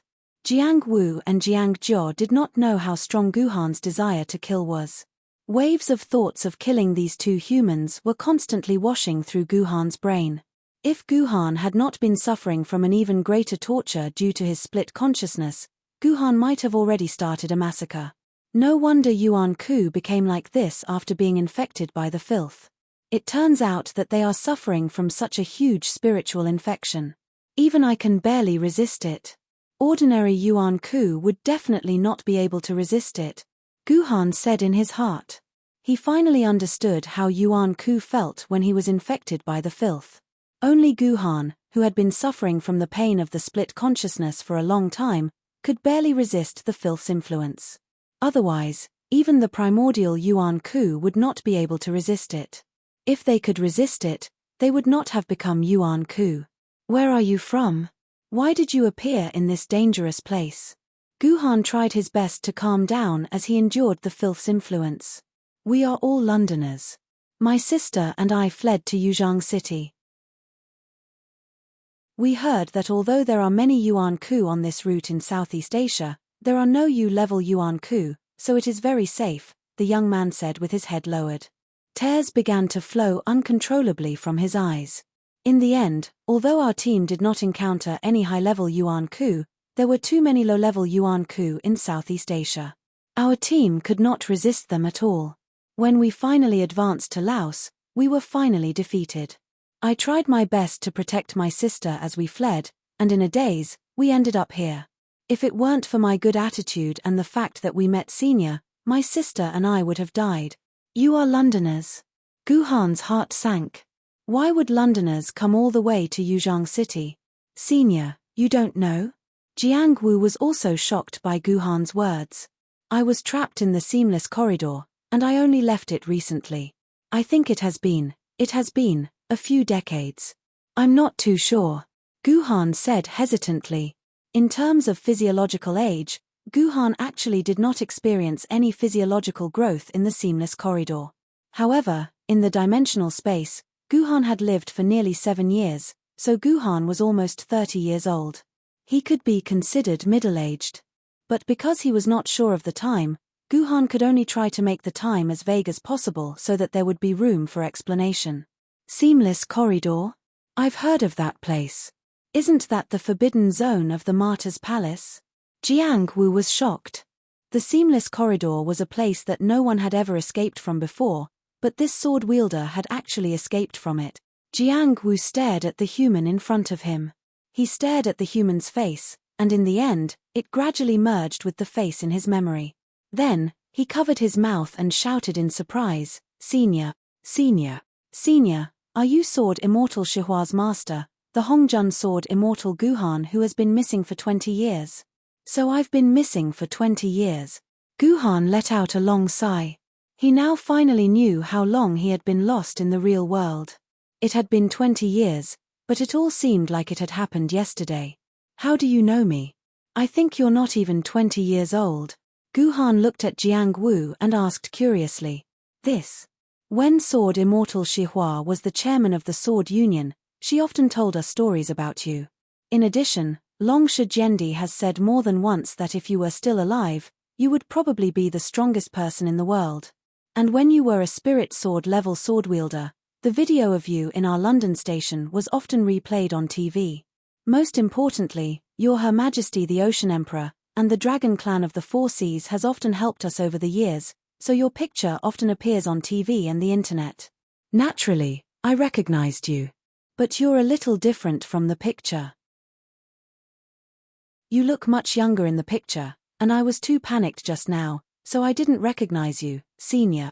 Jiang Wu stuck out his tongue. Haha. After all, 20 years have passed, of course I've aged. Guhan smiled. The current him was indeed different from before. This was the power of time. Very well, I've been trapped in the seamless corridor for 20 years. What has happened in this world in these 20 years? Tell me everything. Guhan suddenly said to Jiang Wu in an incomparably serious tone. Jiang Wu nodded and told Guhan everything that had happened in the world in the past 20 years. Actually, it was just like what Lu Qingping, Yi Qing had said. In the first 16 years after Fleeting Maple left, the world could be said to be peaceful. Under Lu Shihua's leadership, the human world could be said to be thriving, and it was no worse than when Guhan left. However, as Lu Shihua's third term ended and he was about to start his fourth term, the Jutian Star battle formation in Shanhai Pass, which had been neglected for a long time, exploded. The 12 Zhu Wus swarmed out from the formation, and the 12 desolate-class Yuan Kus gathered together had the power to destroy the heavens and the earth. The humans could not stop them at all, and they could only rely on the city base to defend themselves. However, even the powerful Yangjing city was breached after a year, and Sword Immortal Shihua, who was about to ascend to the throne, died in battle. As a result, the remaining humans began to flee to Yuzhong City. Of the 90 million people in Yangjing City, only 30 million managed to escape to Yuzhong City, while the remaining 60 million died on the road. It was a tragic scene. However, this was only the beginning of the tragedy. The humans originally thought that the 12 Zhu Wus would continue to attack Yuzhong City, but who would have thought that the 12 Zhu Wus would actually turn around and attack Salem City? Of course, Jerusalem was not the 12 Zhu Wus troops, and Jerusalem was also captured. Next, the 12 Zhu Wus continued to attack Berlin City. With the experience of Yangjing City and Salem City, Berlin City was simply left as an empty shell. Everyone fled collectively to London City, which was guarded by Long Shijendi. As a result, after destroying Berlin City, the 12 Zhu Wus continued to attack London City. Humans found that they could no longer escape. They had to fight to the death with the 12 Zhu Wus, so they completely gave up all their dirty thoughts. Under the leadership of Qin Shi Huang, who was also one of the Zhu Wus, they concentrated all their high-end forces in London City. The two sides launched a defensive battle comparable to the one in Yangjing City. As a result, the 12 Zhu Wus displayed the 12 divine beings killing formation in London City and gathered the real body of Pangu. In half a day, they broke the dimensional wall of London City. Fortunately, Long Shijendi and the others probably also found that London City could not be defended, so they began to arrange for the humans in London City to retreat in advance. With the help of the Four Seas Dragon Clan, a large number of humans were directly sent to Yuzhong City, and the high-level swordbearers also successfully escaped to Yuzhong City after paying a lot of sacrifices. Then the 12 Zhu Wus began to sweep through city after city. Humans simply staked everything on one throw, giving up all the other base cities and concentrating in Yuzhong City. Even the Liu Nian family had retreated to Yuzhong City. They decided to use Liunian Ling's human swordess to preserve the last spark of humanity at the cost of 300 million human lives. Jiang Wu and Long Shi were a group of humans who had escaped from London City. They had experienced many difficulties and dangers along the way before escaping to Southeast Asia. As for why Jiang Wu and Long Shi did not escape with the help of the Four Seas Dragon Clan, Jiang Wu was too embarrassed to say it, but Guhan could more or less guess the reason. After all, the relationship between the Four Seas Dragon clan and humans had suddenly improved. After all, few humans were willing to trust the Four Seas Dragon clan. Even Guhan himself did not trust the loyalty of the Four Seas Dragon clan. Therefore, many humans probably wanted to escape to Yuzhong City by land. In the end, they were trapped in Southeast Asia, and only Jiang Wu and Long Shi were left in the large group. Because Jiang Wu lost the quantum network not long after he escaped from London City, he did not know what happened after that. He only knew that it had been about 100 days since they left London City. According to the 12 Zhu Wu's speed, the 12 Zhu Wu's had probably surrounded Yuzhong City again. Let's go now. Guhan picked up Jiang Wu and Long Shi and flew into the sky. He had to rush to Yuzhong City immediately. He had to save humanity from the disaster while the last human fortress was still there. Chapter 1429. Has the location of the 12th Zhu Wu been confirmed? On the city wall of Yuzhong City, Yaoguang, or rather, Emperor Qin Shi Huang, Ying Zheng, was looking into the distance with a serious face and asking his subordinate. The 12th Zhu Wu has already crossed the Yangtze River and is only 2 hours away from Yuzhong City. The subordinate's face was solemn and at the same time, he was very nervous and trembling with fear. Are you afraid? Emperor Qin Shi Huang glared at the subordinate. This is the last city of humanity. If we can't defend this city, then we humans will have no choice but to die. So you don't even have the right to be afraid. Only by doing our best to defend this city can we humans have a future. But Your Majesty, didn't you already transfer the humans to the fleeting time gap? Can't the humans there survive? The subordinate hesitated for a while and finally gritted his teeth. Your Majesty, I'm just an ordinary person. Since I've worked for you for more than 10 years, please do me a favor and give my family a way out. Let them go to the fleeting time gap.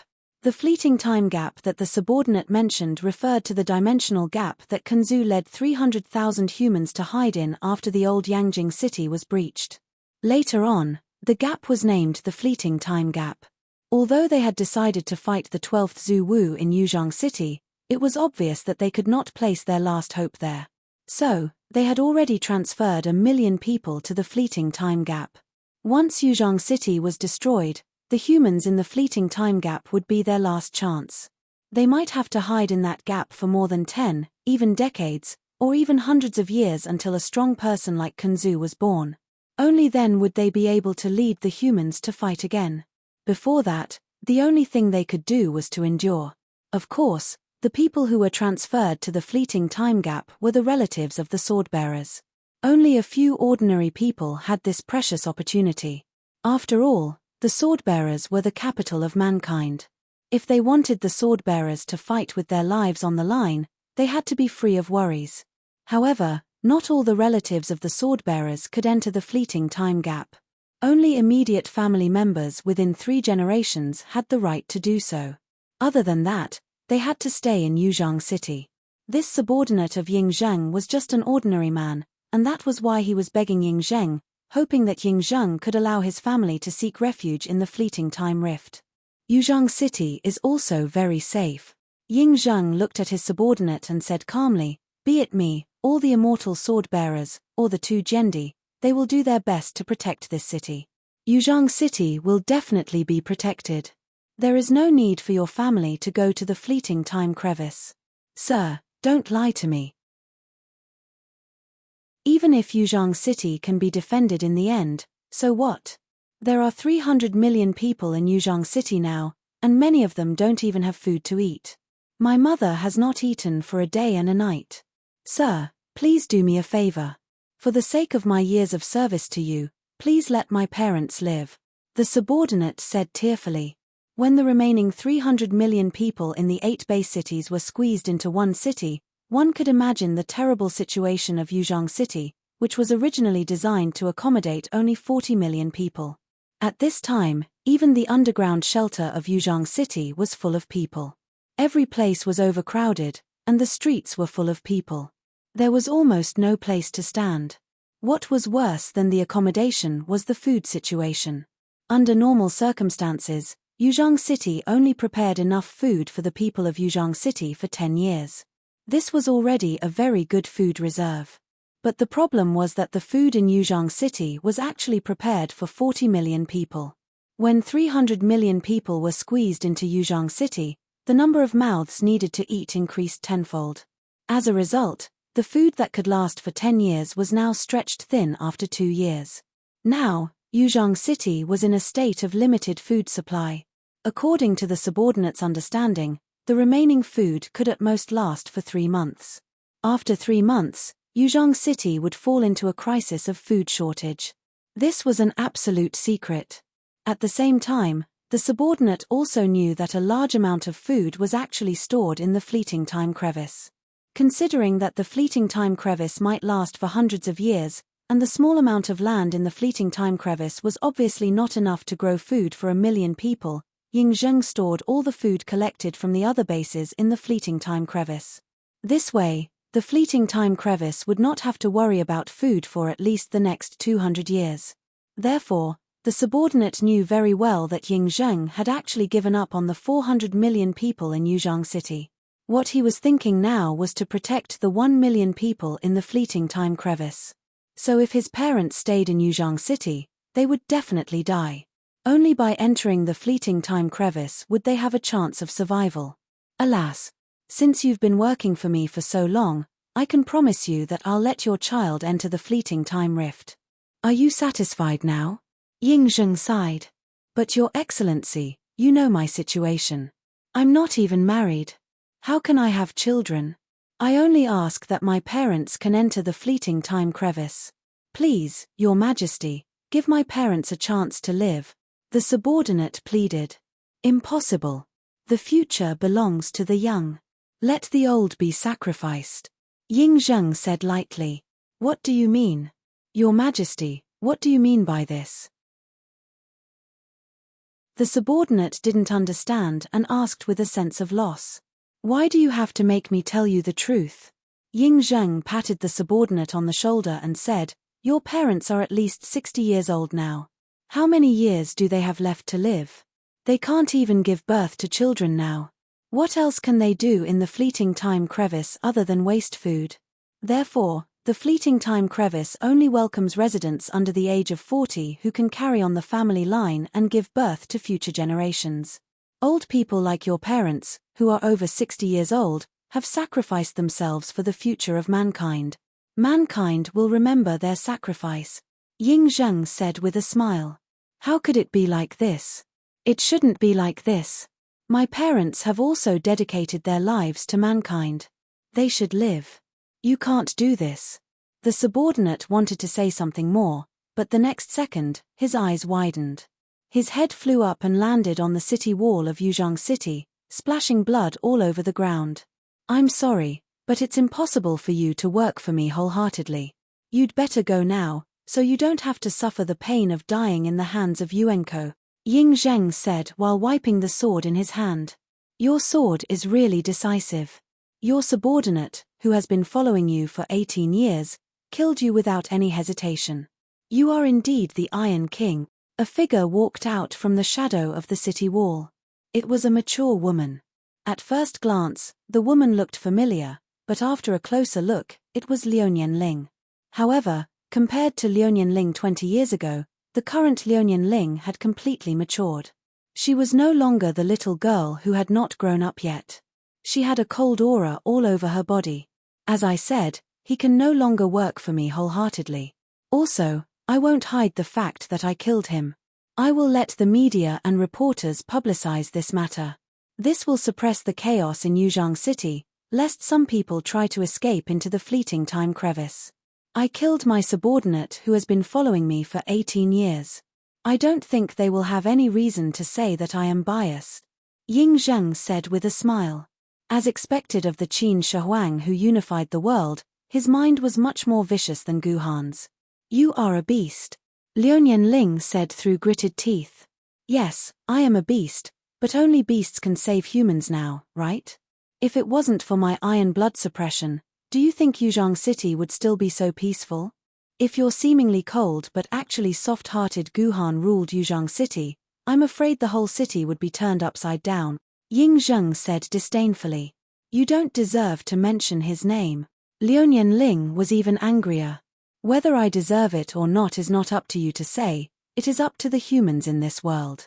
In the past 3 years, it was I, Ying Zheng, who led the entire human race to fight. It was I, Ying Zheng, who allowed 400 million people to barely survive until now. Where is Guhan? He doesn't even care about his disciple and let his disciple be killed by Yuan Ku. Ying Zheng sneered and said, Humph, it would be best if he died in some corner. If he didn't die and hid somewhere, shivering with fear, then he wouldn't even have the qualification to be a human being. It is he who doesn't deserve to mention my name, Ying Zheng sneered and said. I told you, Guhan is trapped in the seamless corridor. He will definitely appear. When he comes back, it will be the time when humanity will be saved. At that time, it won't be the 1 million people in your pitiful plan that will be saved, but the 400 million people in Yuzhang City. Just you wait, he will definitely come back. Liuyan Ling said through gritted teeth. Good. Then I'll wait for him to save me, Ying Zheng said indifferently. He knew what kind of place the seamless corridor was. It was a place that no one could ever leave, and Guhan would never appear in front of him again.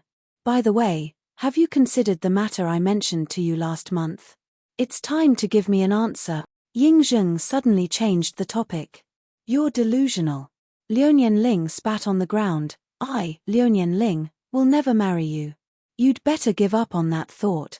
Sigh, you're already 40 years old. You're the only one left of your Liuyan clan. Don't you want to leave any descendants for the Liuyan clan? Ying Zheng suddenly took a step forward and stood in front of Fleeting Time Ling. Trust me, only when the two of us are together can humanity be truly united. Only when the two of us combine our outstanding bloodlines will we be able to give birth to a powerful swordbearer, and only then will we be able to save humanity. Marrying me is the right thing to do. Now is not the time to think about love. For the sake of humanity, why don't you make a sacrifice? Ying Zheng said with a crooked smile, reaching out to touch Liuyan Ling's pretty face. Scram. Fleeting Time Lin slapped Ying Zheng's hand away, then he opened a portal in the void and disappeared from the top of the wall. You will succumb sooner or later. Only I am worthy of you. Ying Zheng looked into the void and smiled confidently. You're tuning in to the Celestial War YouTube channel. Don't forget to subscribe and join us on this journey to catch the most captivating stories.